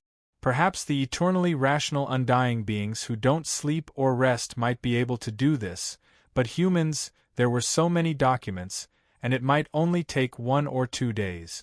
If they were all handed over to the city lord to handle in the future, she was afraid that she would not have any free time. My mission is to groom a qualified lord, not a lunatic who is crushed by political affairs. Thus, I lightly cough and inform the trainee city lord of my arrival. And, do you know what the essence of administration is? What is the essence of administration? Let everyone live and work in peace and contentment? Turning the so-called utopia into reality? Let all races coexist peacefully? No, it's not that complicated. Administration can only be carried out within the established framework. Ideals and whatnot, it's impossible to achieve just by administrative means. However, administration isn't that simple either. The lack of an administrative department in a city would directly paralyze the entire city. An overly slow administrative efficiency would cause the citizens to be extremely dissatisfied. It is indeed an indispensable existence in any city. As the city lord, I will work hard to let everyone live a good life. Little brain, don't think so much. I'm just asking you what the essence of administration is. Forget it, I'll tell you directly. It just so happens that you also need to rest. I pulled the little lass to the side and gestured for my assistant to bring a cup of tea.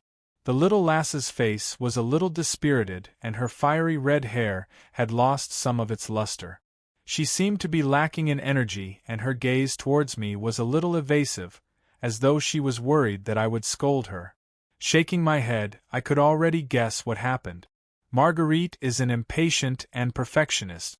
She always assigns tasks to her subordinates based on her own abilities. If I can do it, why can't you?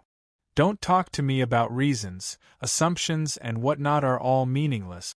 These are all her catchphrases. But in reality, she is known as the saint of the mobile library and an immortal who is always full of energy. How can an ordinary person keep up with her pace? To be able to be accepted as a disciple by Adam, Anne's talent in martial arts and physical attributes are outstanding.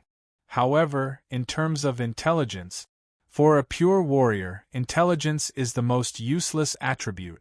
That lad Adam only has 9 points of intelligence. Intelligence is the main attribute of a mage. It is related to comprehension and thinking speed. An ordinary person would only have 10 points of intelligence. It is very difficult to raise the basic attributes in this book, but isn't he still living happily? In my system, Anne's intelligence is 11 points, which is already much higher than her foolish foster father. However, if Marguerite's 26 points of intelligence were to be used as the standard for teaching tasks, not to mention 26 points, even half a point, 13 points of intelligence is enough to force her to death. Somehow, I seem to understand why the executive yuan eventually became her one-man organization. Perhaps it is because she couldn't stand those low intelligence and slow subordinates, so she did all the work herself. In the end, she got used to it and decided not to let others interfere. If this kind of person was thrown in the ancient times, they would be the so-called virtuous kings. However, if they were to die, the successor would suffer greatly. After all, you can't expect the son or grandson of a virtuous king to be a virtuous king who doesn't sleep or rest and possesses astonishing wisdom. As expected of an immortal. She actually didn't die from exhaustion. And Marguerite must have reprimanded you. Don't worry about it. Her teaching methods are too unreliable. Back then, Eliza and Cale were almost killed by her. Furthermore, they are also mages. Hearing this, the young girl starts to whimper. Instead, she forcefully shakes her head. Big Sister Marguerite didn't reprimand me. She is just disappointed. And is useless, and is so useless. And doesn't have the confidence to be a good city lord anymore. The young girl's tears drip down. It seems that Marguerite's ice-cold gaze after her disappointment and the way she shakes her head and silently leaves had deeply hurt her. This kind of silent abandonment, this kind of disappointment that comes from the bottom of her heart, makes the other party feel worse than any sharp sarcasm. It makes the other party doubt her own abilities and intelligence. Why do I know it so clearly? In the past, when her learning progress wasn't ideal, didn't Eliza get so depressed because of this? She even secretly used me to vent her anger. Although I was indeed the one who first used this move to hurt Marguerite. It is her fault for being so terrible at chess. Her thinking is so rigid and she is so arrogant. Alright, the one who started the trouble should end it.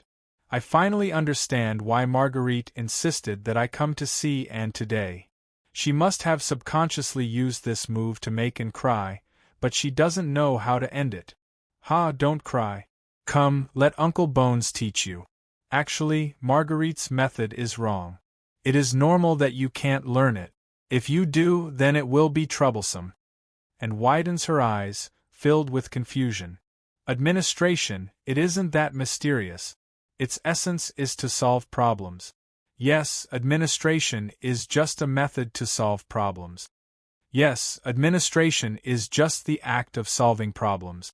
The Internal Affairs Bureau is an organization that specializes in solving problems. This task doesn't fall within the scope of our duties. Please pass it to the higher authorities to handle. Brother, this is a big problem. We can't handle it. You should talk to our boss. This plan should be carried out, but the cost involved is too high. It is impossible to accomplish with the current conditions. Temporarily put it off. Brother, I'm sorry. What you said is very good. We also want to do it. However, the national treasury is out of money. Let's leave it for now. We can understand your difficulties. However, this task involves personal privacy. It isn't appropriate for our department to interfere. Please decide on your own. Idiot, don't waste our manpower. It is such a small matter, settle it yourself. What's the point of making it so complicated and sacred? The goal of administration is to solve the problems and troubles that will inevitably appear in life and development, allowing the majority of people to live a stable and normal life. The book that I wrote, The Art of Language, a hands-on guide to how to deal with complaints and resolve conflicts, also known as Official Slang Manual, has received great acclaim. It has indeed greatly improved the administrative ability of our judicial department. The citizens who came to visit even exclaimed, "Although I don't understand it, it sounds impressive. My opinion seems to be respected." However, the aftermath is that many people look at me strangely. There are even some who listen to me while flipping through the manual that I wrote. Actually, you all underestimated that idiot Adam with only 9 in intelligence. In my eyes, he is an extremely outstanding city lord. Hearing that, Anne raises her head in astonishment. Her face is filled with disbelief. These few days, she has heard countless complaints about her adoptive father. But everyone says that it is because of Big Sister Marguerite's help that he can be a good city lord. If he can take on more responsibilities, everyone will be more relaxed and their lives will be more. Then Sulphur Mountain City won't be far from the end. Yes, he relies on Marguerite to settle most of the administrative matters. But even if Marguerite isn't around, he can still grab someone else to settle it, even though the efficiency might be lower. His greatest strength is that he knows how to use people well. Then, he trusts the other party and leaves everything to them. He definitely won't cause any trouble. You are the city lord, not the head of the internal affairs department. What you need is to find someone who can solve the problem and then throw all the trouble to him, not to shoulder it yourself. And still wants to say something, but she is interrupted by me. Look, he passed the judiciary to me, the internal affairs department to Marguerite, and threw the troublesome problems of the people to the parliament. No matter what, at least this city is the fastest developing city in the entire underground world, and the victor doesn't need to be criticized. Furthermore, the city lord has the responsibility of a city lord, and it is much more important than these boring administrative matters. The responsibility of a city lord. Yes. Why do you think the citizens still respect Adam even though he has nothing to do every day? It is because he fulfills his most important responsibility as the city lord. The responsibility of a city lord. Thinking about this term, thinking about her adoptive father's usual actions, suddenly, sparks appear in her eyes and the young lady glows with a new light. Protect everyone? So that everyone can live peacefully in this chaotic underground world? I nod my head and smile. Yes, it's the responsibility of the city lord to protect everyone, to guide everyone in the direction of the future, and to let everyone have good expectations for the future. As for those trivial matters, find a few smart fellows and throw them at them. If they mess up, remove them from their positions and replace them. There will definitely be a suitable one. In this chaotic underground world, strength is a must. In this aspect, you should be very talented. Sulphur Mountain City, no, I am afraid that you are the youngest quasi-legend in the entire underground world. Hearing my words, as though she has finally found her strength, and nods her head vigorously. In my eyes, she looks like a satisfied and adorable puppy who has finally found her strength. Adoptive father said that I am just a step away from legend. As long as I accept the final inheritance, the heart of the phoenix, I will be able to enter intermediate legend and then enter saint rank within 30 years. Good girl. This speed is really ridiculous. Even I am shocked by this frightening speed. The average age of a normal legend is over 100 years old and isn't even 20 yet. When I first popularized saint rank, I was already over 100 years old. But, to be able to smile so cheerfully, she probably doesn't know what the heart of the phoenix is. I shake my head. This is their family matter and I am not in the position to comment on it. Even if something needs to be said, it shouldn't be me. Right now, my goal is to complete the main mission and groom and into an outstanding city lord. 2 days later, you will follow me to the Underground Alliance. On the way, I will teach you another part of the responsibility of a city lord, how to use the carrot and stick in diplomacy to obtain more benefits for your side. But, since it is an underground city, I am afraid that I can only teach you how to use the hard way. Anyway, this time, you are going to demonstrate your strength. Along the way, there will be many chances for you to make a move. Strive to enter legend in battle. This time, Little Red will come along as well. I will also bring along the most troublemakers in this city, the BR brothers, Eagle Storm and the few clowns under me. You will be in charge of demonstrating your strength on the surface and leave the rest to me. Let's turn the Underground Alliance upside down and play it big. Adam's sole imprint is the indestructible phoenix, which is best for prolonged battles. As long as you can't destroy him in one go, he will absorb the damage and become stronger. Finally, he will explode in one go. Even though it is the same inheritance, I feel that you might not be suitable for his style. I feel that you should be suitable for an all-out suppression battle style. This requires real combat experience, so you should try your best to find a fight at the Underground Alliance. Indeed, she still has the temperament of a little girl. Facing the government affairs that she hates, she can only force herself to do it with a sullen face. But when she talks about what she likes, she immediately jumps around excitedly. Government affairs. That's simple, isn't it just solving the problem? Find a few merchants who know how to manage finances and let them manage the account. Let's just treat it as a newly established department in the Internal Affairs Department. Let's call it the Finance Department. Look for stonemasons and construction merchants for the construction of the city. However, you have to strip them of their own benefits first. Right, let's call it the Construction Department. Don't learn from Marguerite, it's too tiring. You just have to set up the framework and choose the suitable ones. If you can't do it well, just change the people. In order to protect this city in the future, you have to put most of your effort into cultivation. I really want to hear about the legendary deeds of the new generation of Red Lotus heroes. Don't be anxious, you are much stronger than that idiot. The Atom back then was much more useless than you. He was so foolish.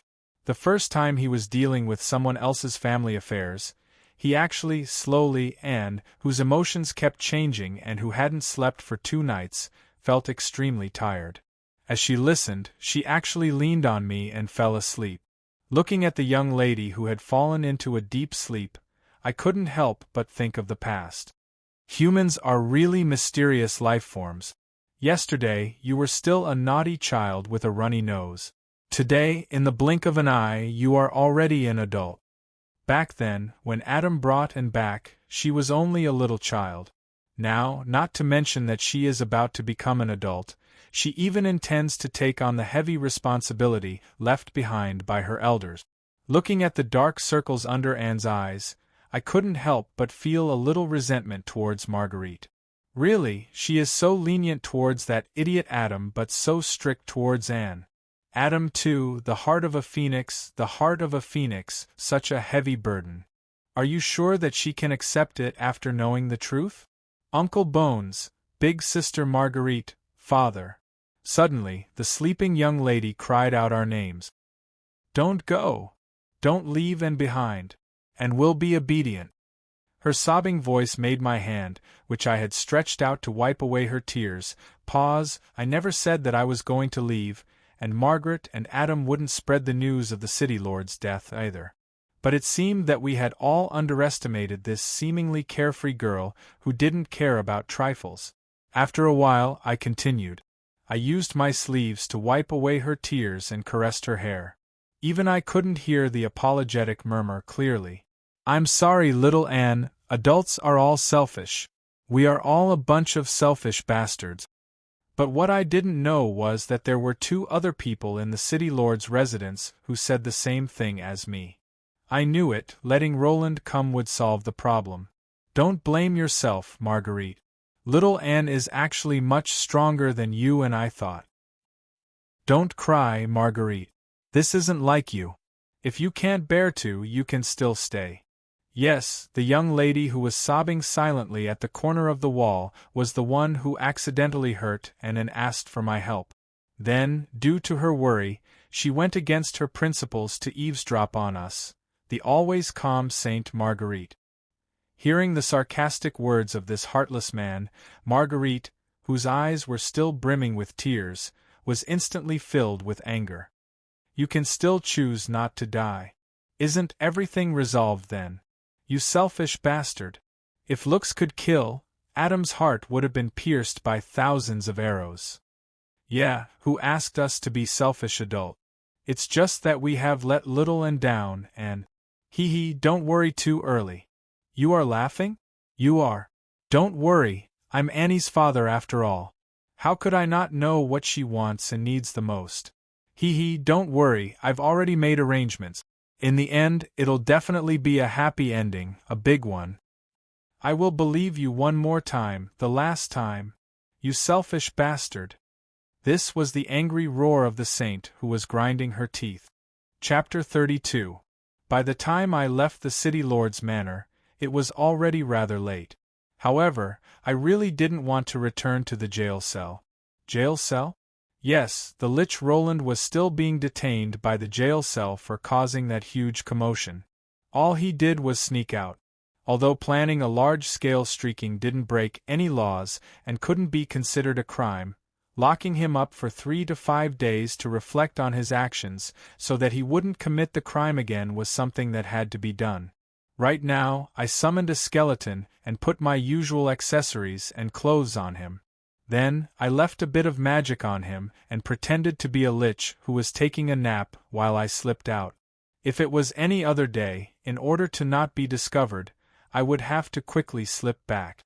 After all, the Dark Elves were very sensitive to magic. If I wasn't careful while patrolling, I might be exposed. But now, they didn't have the time to bother with the obedient lich in the corner. The reason? That's because they were busy, super busy. Then, I would have to start from the sin I committed, the month of engineering ban. From the perspective of cleansing the atmosphere of Sulphur Mountain City, this ban was perfect. After those darn gnomes were thrown into the jail cell, the crime rate of the entire Sulphur Mountain City, as well as the reporting rate, instantly dropped by 3%. Furthermore, there wasn't a single explosion that night. But when the town's security knight delightedly had a good night's sleep, they realized that this was the start of a nightmare.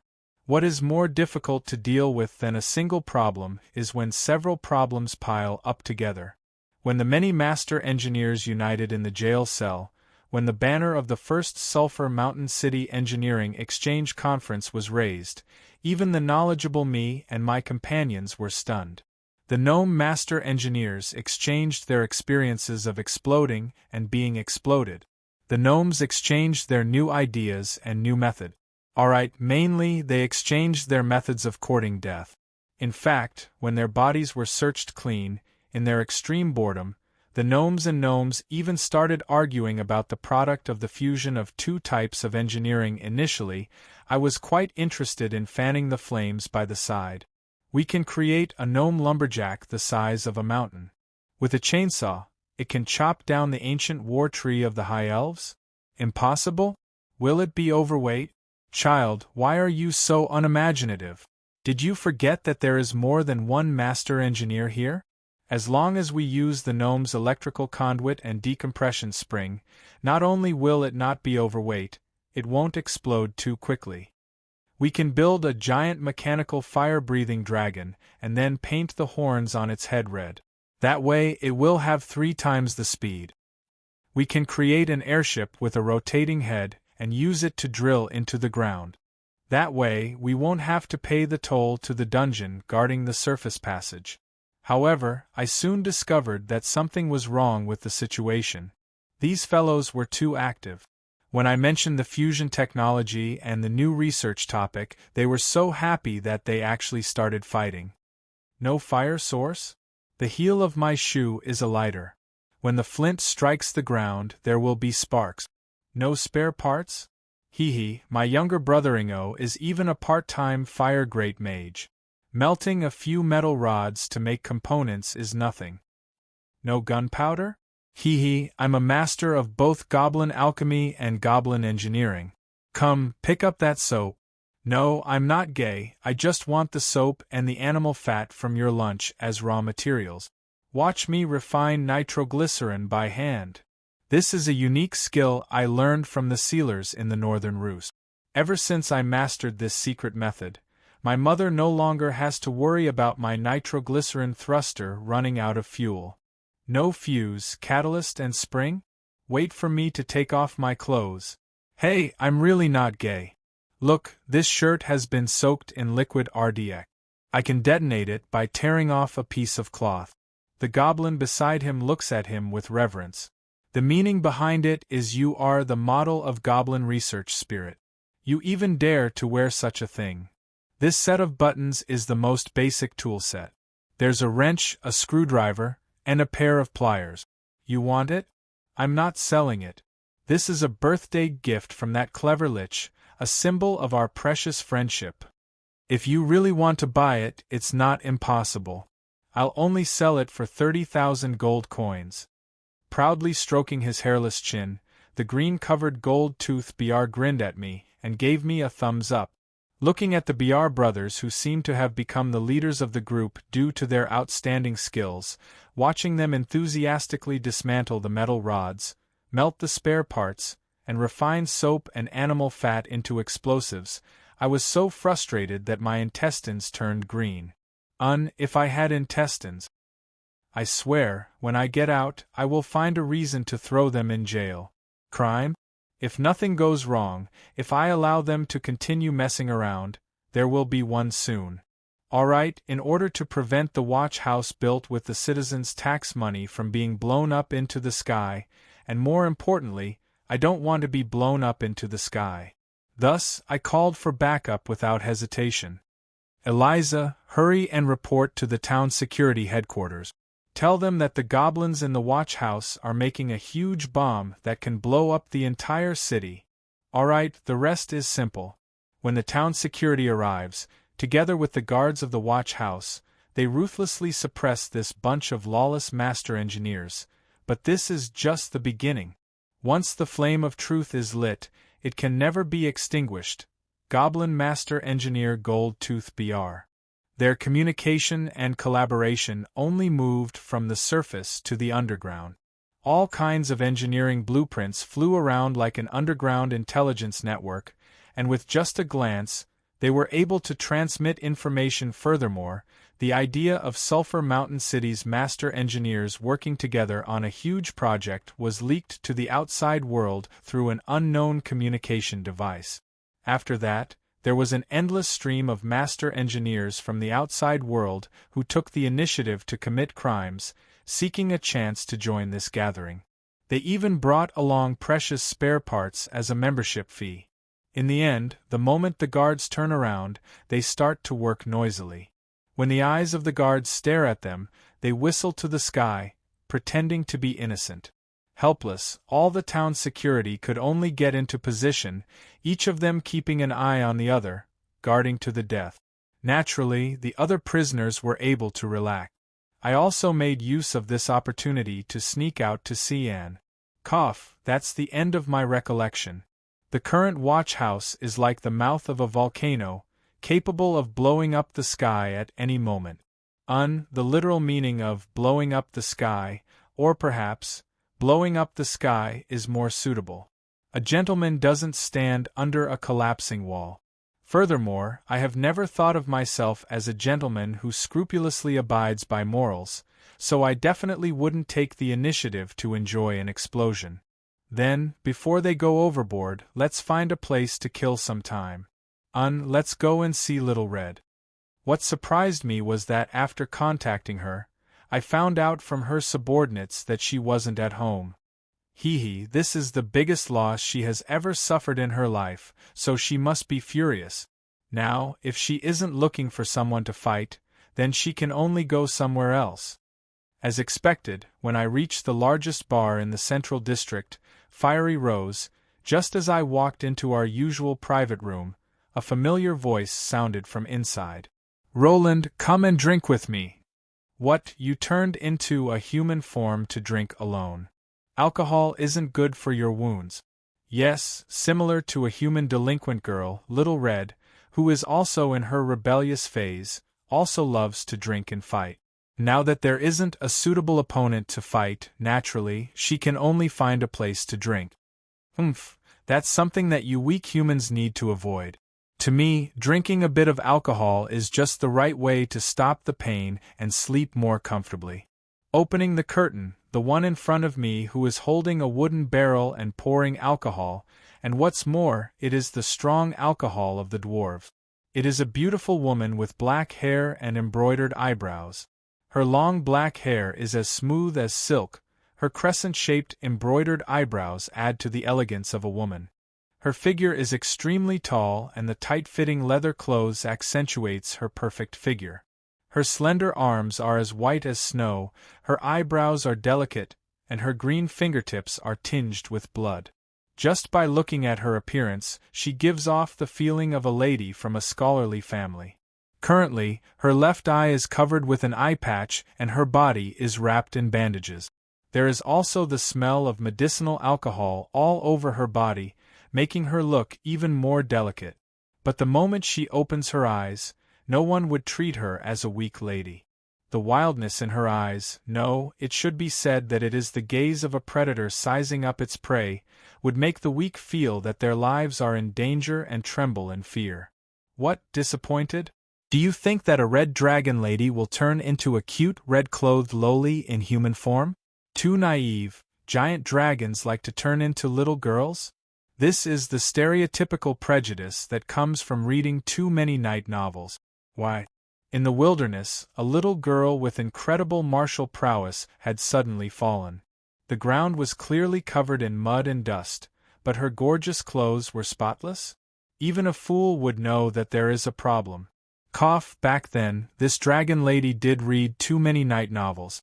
She intended to sneak into our adventuring group and have an epic adventure. But it is a pity that we saw through her from the very start. However, we, who are happy to have a strong fighter and mascot, would not expose her. Instead, we tried our best to act dumb, raising our arms to welcome the new legend-ranked young female berserker come fire mage. In the end, due to an accident, she accidentally revealed her true appearance. However, when faced with us, who obviously knew about it, she did ask us what went wrong with her disguise. However, that answer became the shame of her life and a dark history. Power requires time to accumulate. It seems that she is a legend around the age of 10. After eliminating a few possibilities, the transformation of other powerful races is the most probable answer. And the one who is most likely to do such a thing is probably dragons. This is the cold explanation of Marguerite. Back then, she was still a normal human mage with a sharp tongue but a soft heart. To think that she would still care about Little Red's face. Equipment and weapons, that demon hunter Spider Queen's spider silk dress you are wearing, if you were to sell it, you could probably buy a small city. Considering the gentle personality and gentlemanly demeanor that a saint knight should display, I should care about her face in this situation. I racked my brains to find a flaw that isn't so obvious and said with a smile, "Idiot Little Red, the first time we met, you ate an entire week's worth of rations, causing us to have to hunt to replenish our rations. Do you think that humans can eat that much? You made me lose weight for an entire night. Alright, the thief Lisa Grant is still holding a grudge against me for going hungry that day. Haha, you idiots, to think that you would find out so late. I knew it the first time I saw it. Back then, wasn't Little Red reading a book? Isn't that popular night novel, Dragon Princess from the Stars, about a dragon transforming into a little girl to travel the human world and even fell in love with a human? You actually didn't notice such an obvious flaw. Haha, you always say that humans are idiots, but I think you are the idiots. This is. It is indeed that idiot Adam. After that, we spent a long time to find the idiot hero who was sent flying a few kilometers away by the furious Little Red. Fortunately, he is an outstanding meat shield. That's why he was able to survive in front of Little Red, who accidentally got serious. At this point, the cute little lowly dragon princess is gone. Replacing her is this mature version of Big Sister Dragon. However, actually, this is very suitable for her personality. Thus, although dragons can change their race and age after they transform, transfiguration allows them to choose to transform into an elf or a human, but their outer appearance won't change. She has always been using this appearance. As for the red dress, that is true. Usually, after a dragon transforms, they would like to wear clothes that are similar to their skin color. Little Red does like the color red, but the problem is, Adam, that fellow is also dressed in red. Furthermore, that fellow is constantly causing trouble and acting like an idiot. If I were to wear the same clothes as him, wouldn't I be treated as his companion? No one would want to be treated as the same kind as an idiot. Back then, Little Red said so. I definitely didn't mean to slander her. What are you mumbling about? Hurry up and help me roast the meat. I remember that you were the best at roasting meat in our group back then. Let me see if your skills have deteriorated. You still remember? Yes, the one who knows that I am the holy knight Captain Rollo from back then. On the surface, it is Little Red in front of me, the ancient red dragon Ein Mises. The way and angle that the gold race dragons look at humans is completely different from that of mortals. In front of those soul-piercing dragon eyes, it is impossible for me to hide from her from the very start. However, rather than calling our relationship as companions, it would be better to say that we are accomplices. Some things it is better to pretend to be ignorant than to expose it and embarrass everyone. Now, while I am roasting the meat, I have just sprinkled some secret spices on it, mainly a mixture of cumin and chili powder. At the same time, it is also an ingredient to cast smoke magic. Before I can even brush the oil on it, she snatches it away and gulps it down, eating happily. This time I have wronged you. I will help you get back at them. Little Red has indeed been wronged this time. If it wasn't for certain reasons, not to mention losing, she wouldn't even be injured. Does she think that she is unwilling to admit defeat? What is the most troublesome aspect of dragons? Their powerful physical prowess or their outstanding magic? None of them. The most difficult aspect of them to deal with is their wings. They can fly. Dragons are born to fly. Their flying skills are outstanding. Young dragons can use magic to help them float in the air, while adult dragons are able to fly as they please. For an ancient dragon like Little Red, flying is as natural as breathing. She can even defy the laws of physics and fly as she pleases in the sky without using her wings. The usual method of dragons to deal with their enemies is to suddenly descend from the clouds and spit out their dragon breath and magic before they can react. Then, before the counterattack arrives, they pull themselves up and fly out. Although this tactic sounds shameless, it is extremely difficult to deal with. If you want to deal with a dragon slayer, you must first think of a way to make the dragons land on the ground. Thus, even if it is a mega empire, they will not casually offend dragons. After all, no one would want their capital to be on fire every 2 days without being able to find the culprit. Dragons' high mobility is what makes them the most difficult to deal with. 90% of the dragon slayers' deaths are due to the dragons being trapped in their own nest or falling into a trap. Even if the dragons in the wild can't defeat them, they can definitely escape and come back to take revenge. They are extremely difficult to deal with. This time, the only reason why Little Red is so heavily injured is because Adam and Marguerite are behind her. She is unable to move at all and can only remain motionless as a human target. Being beaten up like a stationary target, such a heavy injury naturally makes the proud Little Red feel wronged and unhappy. Hearing that I want to help her get back at them, Little Red pauses for a moment. Then, she picks up the wooden barrel at the side and gulps down wine. Cough, cough. However, because she drank too quickly, this stupid dragon accidentally choked on her own wine. I hurriedly pat her back to soothe her. No need, I will get back at them myself. I will look for Molly personally, so you don't have to interfere. I shake my head. I know that she isn't willing to admit defeat. As expected, that is the answer. However, Little Red's individual strength is indeed slightly above that of the Dragon Queen Molly. Otherwise, that old fellow would have long come knocking on her door to clean her up. After all, Little Red is one of the few existences that can truly threaten her throne as the Dragon Queen. Let's go and get back at them together. This time, my losses aren't small either. Just as I expected, when I mentioned my plans to travel and cause trouble, Little Red, who loves to see the world in chaos and is looking for a place to vent her anger, happily agrees. However, after saying that, she looks at me with a playful expression. How has Lisa been recently? What are you talking about? Oh, Eliza? She is still as venomous as ever. Of all the people she could learn from, she just had to learn from Marguerite.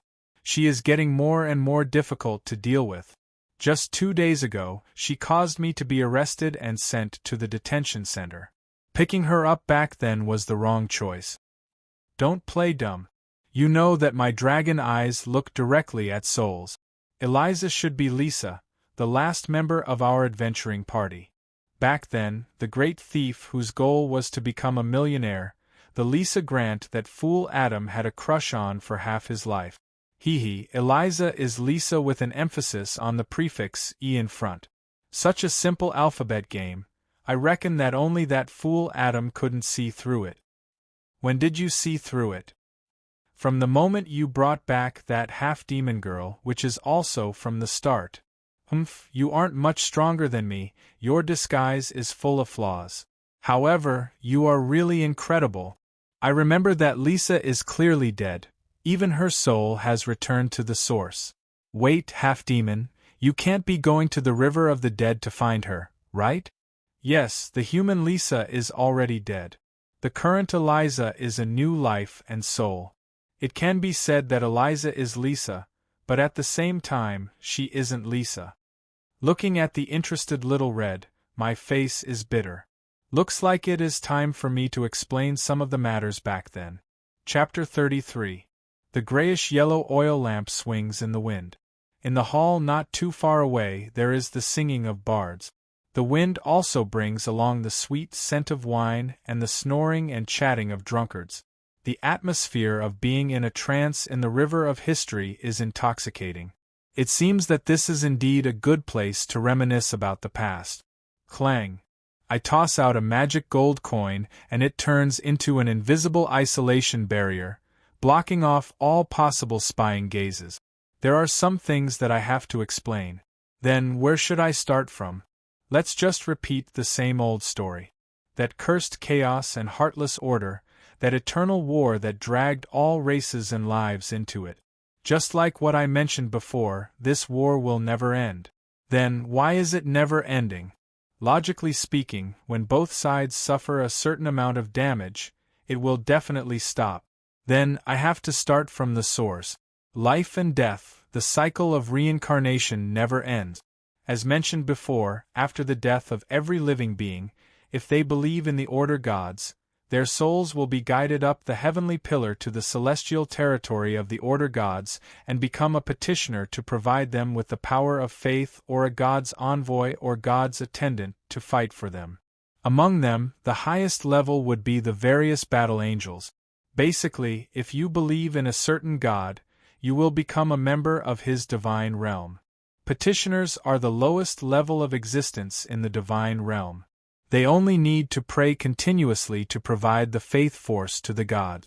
If the petitioners can no longer provide the faith force, then they will be abandoned and enter the cycle of reincarnation once again. The chaos side is actually similar. However, compared to using honor and holiness to guide the pure souls into a carefree heaven, the method of the chaos abyss is much simpler and more violent. The endless river Styx flows through countless dimensions.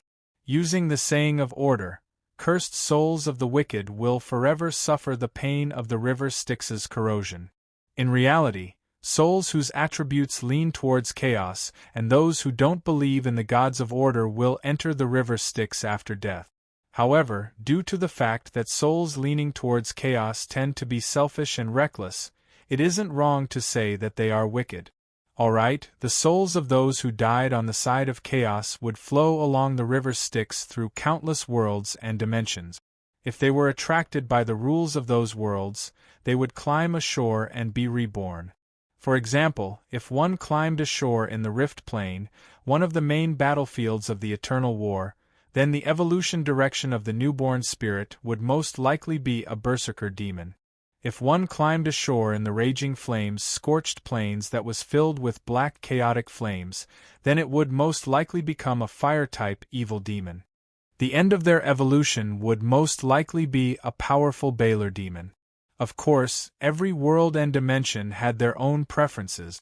There were devils who were cunning and evil but kept to their promises. Many of them had been swindlers, unscrupulous merchants, or thieves who took the easy way out. Meanwhile, there were demons who were basically the incarnation of chaos, but they were more inclined towards the souls of violent criminals such as murderers and robbers. In reality, before they climbed ashore, the river Styx had already completed the cycle of life and death. The demons and devils that came ashore were completely new life forms. They would definitely need to devour other life forms to survive. The law of the jungle was the only rule. Before the arrival of the undefeatable predators, they had to evolve to become stronger. This was the only way for them to survive. The demons and devils that came from the river Styx had long lost their memories of being mortals. Their empty brains only recorded the primitive devouring and evolution.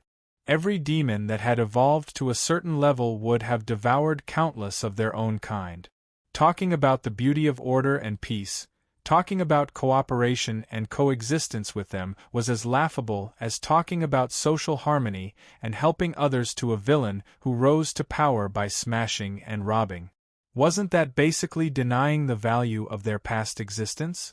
Even if the demons could advance to become demon nobles and master their true name in this world, they would be able to recall their memories of being mortals. However, at this moment, their new worldview had already been formed. Looking at their past memories would be similar to how mortals look at novels or movies with themselves as the main character. It wouldn't have much of an impact on their personality. Instead, their new experiences and knowledge would make them more cunning and difficult to deal with. Even if the Baylor was strong enough to become a dragon slayer, it was still just a regular demon. Becoming a demon nobleman, even the weakest baron would be an existence that could crush a Baylor single-handedly. It was said that their title of nobility was directly bestowed upon them by the goddess of chaos and the abyss of chaos. A demon prince that was slightly higher than a demon duke might not sound like much, but in reality, it was equivalent to the godson of the goddess of chaos, an existence equivalent to the main gods of order. Fortunately, due to the nobility being too strong, they were usually unable to head to the He continent. Even if their avatars were to descend, they would often be surrounded and annihilated by the god envoys and avatars sent by the main gods of order. Of course, not every soul that leaned towards chaos would turn into a demon.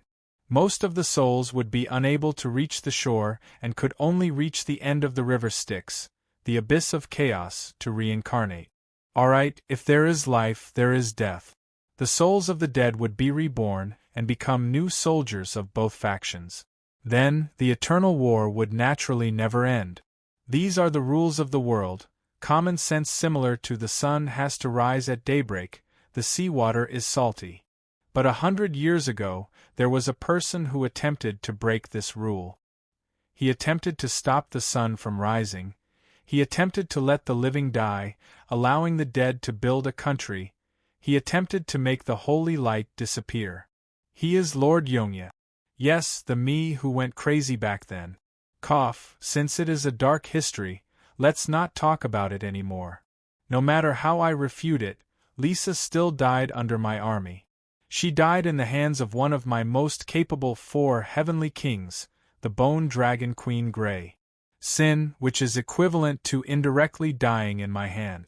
Back then, I, who was at my peak condition, didn't intend to accept the fact that I killed a friend by mistake. I attempted to challenge the common sense of the world to reverse life and death. Back then, from my point of view, if I were to revive as an undead, I would still be a dead person. It is meaningless. If I want to revive, I must really revive. The souls of the dead would indeed lose their memories, and everything in the river Styx. However, this requires time. After all, even though the river Styx's water is a lethal poison to any living being, for it to swiftly take effect, one must drink it into one's body. Then, if I were to use a divination spell to find Lisa's soul before the river Styx's water takes effect and pull her out of the river Styx to reconstruct her physical body. This isn't something I created but a classic joke among the mages. Even though it is possible in theory, the river Styx is able to swallow any soul that comes into contact with it. Since it is impossible to touch it, how can I pull it out?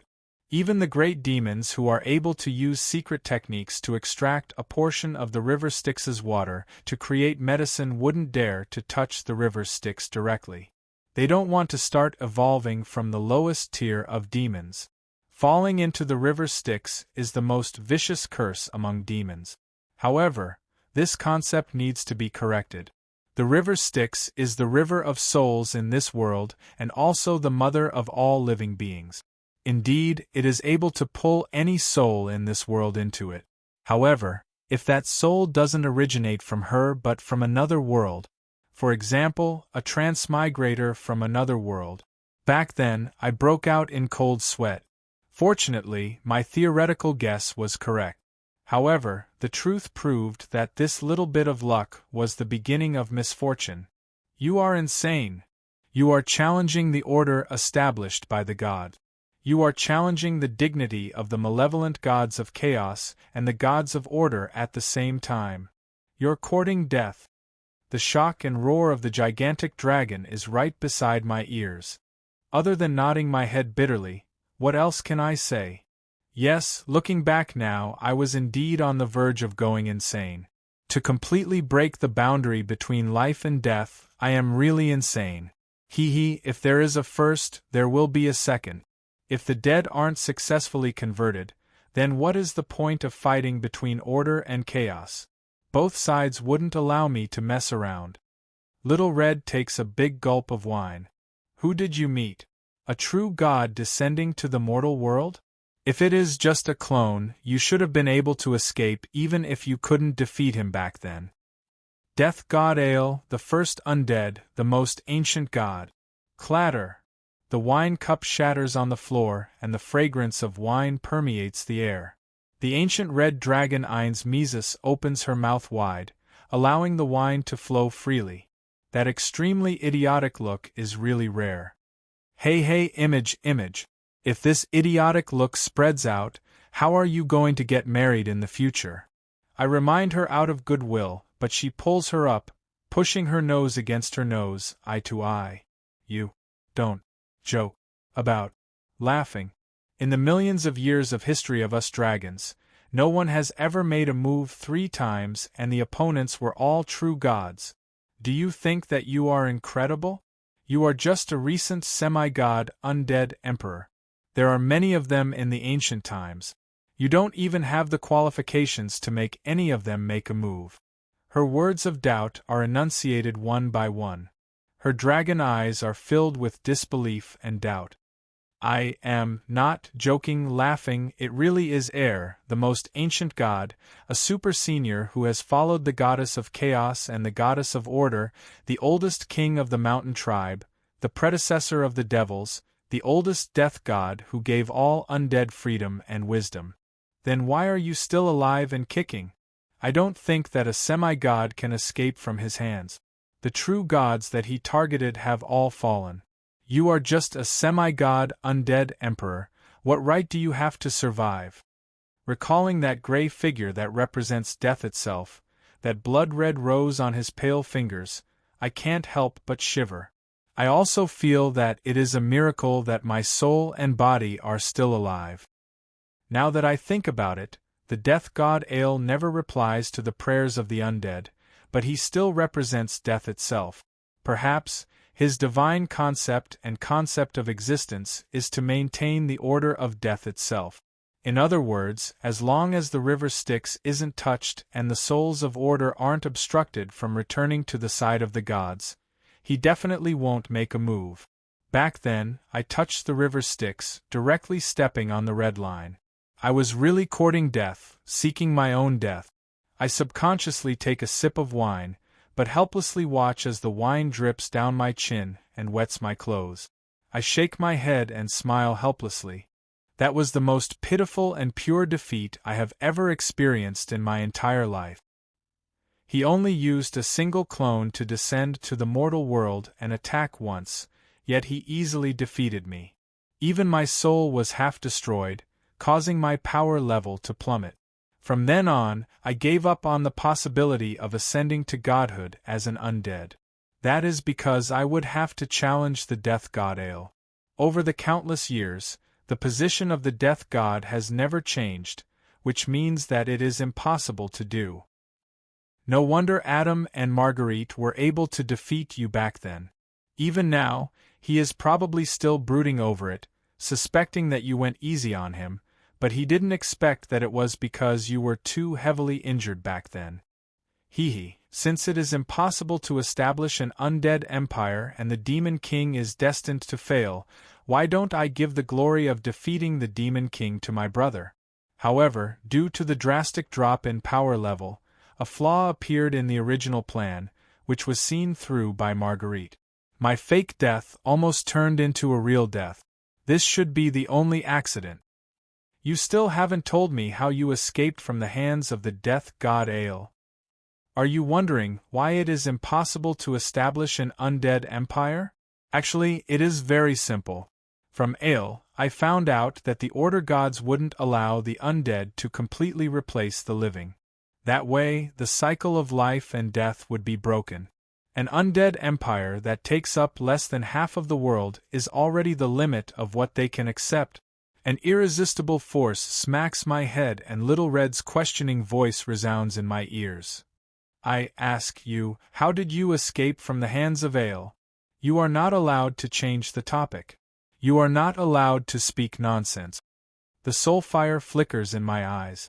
In the end, I helplessly tell the truth. I can't say it, I really can't say it. This is for your own good.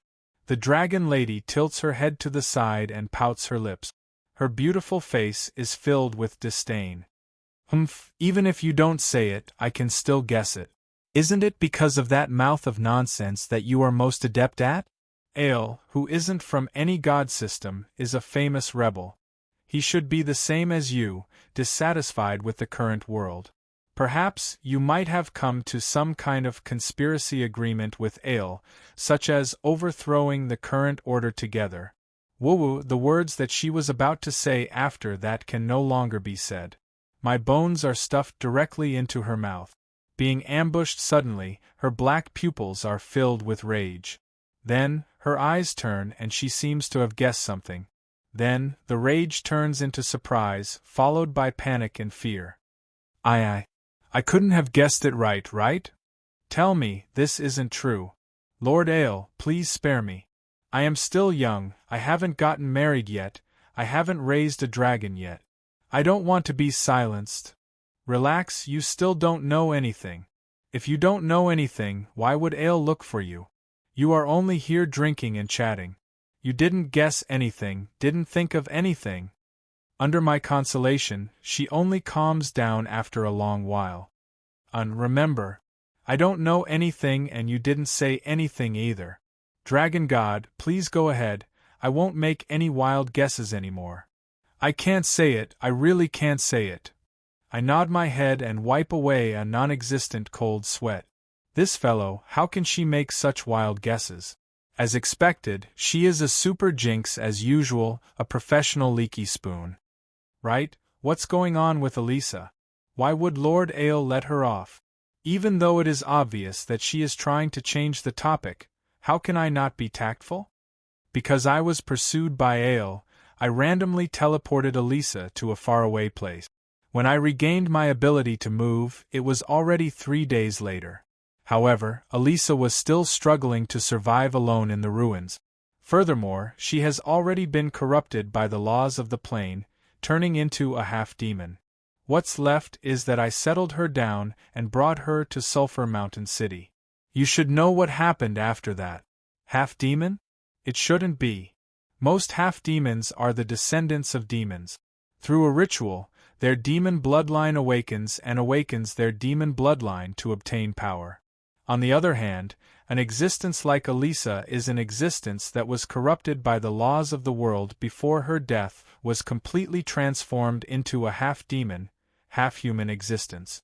She doesn't seem to be much different from a normal half-demon, but in reality, she is completely different from a normal demon descendant. After hesitating for a moment, based on her understanding of the laws, Little Red comes to a conclusion. No wonder you said that she is Lisa, but she isn't Lisa at the same time. The original Lisa is already dead and the current Elisa is probably just a part of her remains, a part of her soul that was transformed into a half-human half-demon. She is the only one in all of Aichi.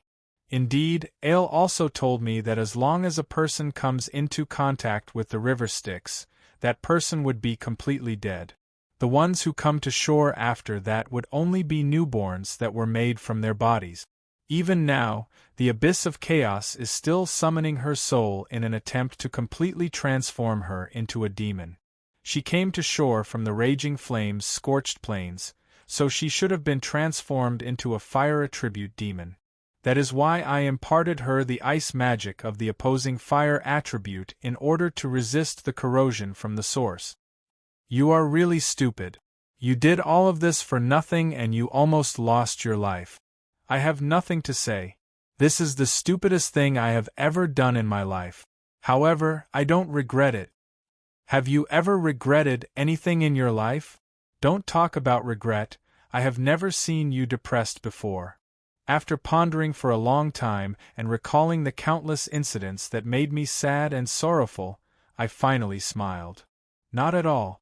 Since every single thing that I did was a choice that I sincerely made and I put my life on the line until the very last moment, even if I ended up failing in the end, what do I have to regret?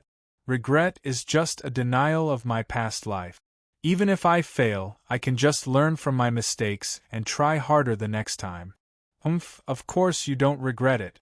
Now, you have a maid who places all of her attention on you. Isn't this the same as back then? Adam, that brat, was infatuated with Lisa, while Lisa only looked at her guild leader Rollo. Can you not rub my sore spot? I am still vexed about it. Initially, I thought that there would be a possibility this time around. In the end, Eliza and Lisa's preferences are basically the same. They have no feelings for Adam at all. Then, does Adam know about it? Do you think that he wouldn't know? That fellow might only have an intelligence of 9, but his instincts are ridiculously sharp. Just like how he clearly knows that you are his big brother Rollo, but he still pretends to be a fool. Actually, I am not too sure either. There are some things that would be embarrassing if they were to be exposed, so it is better to be a little muddled. However, regarding Eliza, he looked for me to talk to and he only said one sentence: Eliza is Eliza, Lisa is Lisa. Lisa is already dead and so is my heart. I suddenly sympathize with Adam. On the other hand, I sympathize with Marguerite. Looking at the situation, after Adam's unrequited love for half of his life, he has subconsciously beautified his memories of the past. Lisa is already a perfect symbol in Adam's heart. He is only replaying and beautifying Lisa's past in his memories, instinctively rejecting anyone from entering his world. How can a living man defeat a dead man? Marguerite's painstaking efforts are destined to go down the drain. Why are you looking at me so strangely? Am I wrong? No, I am just shocked by the truth of a rumor. What rumor? An old virgin would be especially protective of the fairer sex, even if the woman doesn't belong to him. TSK, Marguerite has a sharp tongue but a soft heart. Back then, you were clearly better than Adam in every aspect. You were beautiful, powerful, mature, and steady. When you were alone, you even had that melancholy that attracts foolish women. Even that foolish girl Lisa wouldn't let you go. Yet, Marguerite couldn't let go of Adam, who caused trouble everywhere like a pitiful puppy. She helped him clean up his messes for half her life, and in the end, she fell in love with Adam for the rest of her life. A holy knight relies on his face to make a living. How can he not be skilled at flowery words? Otherwise, how can he receive such abundant donations? As for the so-called melancholy, back then, I was completely focused on how to take revenge on an enemy that I could not defeat, so naturally, I could be melancholy. TSK, hee. Why are you laughing so strangely? Did I say something wrong? No, I am just shocked by the truth of a rumor. Old virgins who are past the marriageable age will become love experts through endless procrastination and blind dates. Sparks flashed in the two pairs of eyes. In the end, it turned into two helpless sighs. After all, harming a similar weakness would only cause harm to both of them. Suddenly, those dragon eyes lit up. Little Red hugged me and purposely placed my head in front of her chest. Her body was filled with the fragrance of wine, and the soft and tender feeling made me feel extremely strange. Why don't we, the leftover man and woman, form a random group? Someone like me should be to your liking. Although you are unable to give me a child, you aren't hateful. A pure spiritual love isn't a bad idea either. The snow-white soft flesh on her chest pressed against me. Luckily, I didn't need to breathe anymore, otherwise, this is a confession. First time in history? My spring has arrived? Am I going to have my first love in this life? Before I could come up with a reply from my chaotic thoughts, a familiar cold laughter sounded behind me. Humph, I sensed that Master had used an isolation technique. I was worried that Master might have met with trouble, so I searched all the way here. So, you were drinking with girls. Hee hee, the love between the giant lizard and the skull really leaves one speechless. Perhaps I can contact Sulphur Mountain City's daily newspaper and dramatist. The citizens would have a good topic to chat about, and the theater would be performing a new love opera. If I could still sweat, my back would probably be drenched in cold sweat. As for Little Red, she was already rolling on the floor laughing. Obviously, the so-called confession just now was just an act to trick me after finding out that Eliza was coming. An indescribable sense of loss and disappointment rose from the bottom of my heart. The wavering just now made me want to bury my head into a wine barrel, and the knife-like gaze behind me made me want to escape. Ultraman is fighting with the monsters, I want to go and help. After leaving behind these inconceivable words, I immediately slipped away. However, I inadvertently missed the confrontation between the women behind me. Master is mine. I mustered up my courage to declare, but all I got was a sympathetic gaze from the other party. Last time, you were his younger sister. This time, he probably treats you as his daughter. You are really pitiful. Work hard, although the road ahead is long and there is basically no hope. I will not admit defeat, even if the opponent is you. As though she saw the other party's sympathy as the confidence of victory, her declaration this time was filled with anger. Don't worry, I have no interest in bones. Although Roland is to my liking, my goal is to give birth to little dragons. Although I can reluctantly accept a mixed-blood dragon descendant, he can't even give it to me. I am not a necrophile. Waving her hands, signaling Eliza to leave, the black-haired and black-eyed dragon lady started to drink in the manner that made dwarves blush in shame. Her entire head dipped into the wine barrel, and only the sound of water flowing could be heard. On the other hand, the confused Elisa saw me standing at the entrance blankly the moment she walked out of the pub. Is this the result of spouting nonsense? As expected, I am the one with the biggest jinx. Hee, so there really is an Ultraman versus little monsters in this world. In front of me is a humongous goblin robot. He is a full 20 meters tall and has two heads. One head is a fire-breathing dragon, while the other head is painted red according to my instructions. It even has a ram installed on it. The left arm is a mechanical arm, and the right arm is a huge drill bit. His entire body is in a huge battle with the town's security. Furthermore, with his huge size, he has an overwhelming advantage. Lord Roland the Wise, your ideas are indeed interesting. Look, this is the product of our goblin and dwarf engineering. To thank you for the inspiration and design ideas you gave us. We named him Roland No. 2. Your wisdom and genius ideas will be praised by all goblins and dwarves. The sound of the loudspeaker could be heard throughout half of Sulphur Mountain City. Thus, I knew that tomorrow, I would definitely be on Sulphur Mountain City's wanted list. Little Red, I take back what I said just now. I regret it. Who knew that those lunatics would treat my nonsense as the truth and really do it? That huge robot fights while exploding in a small area. But immediately, a goblin fire dwarf jumps down to knock on it. Then, that Roland No. 2 is able to fight again. Ding dang. Sulphur Mountain City's Big Ben is finished. Boom! The watch room that was supposed to be finished is really finished. Boom! Boom! Boom! Boom! After a series of explosions, the town's security headquarters, which had just recovered from the rubble for less than 2 weeks, is once again in ruins. Looks like it isn't just the wanted list anymore. It can even be at the top of the list. Thus, without hesitation, I turned my head and said to Eliza, "Inform everyone on the list. Tonight we will pack our luggage and flee. Oh no, we will head to the Underground Alliance."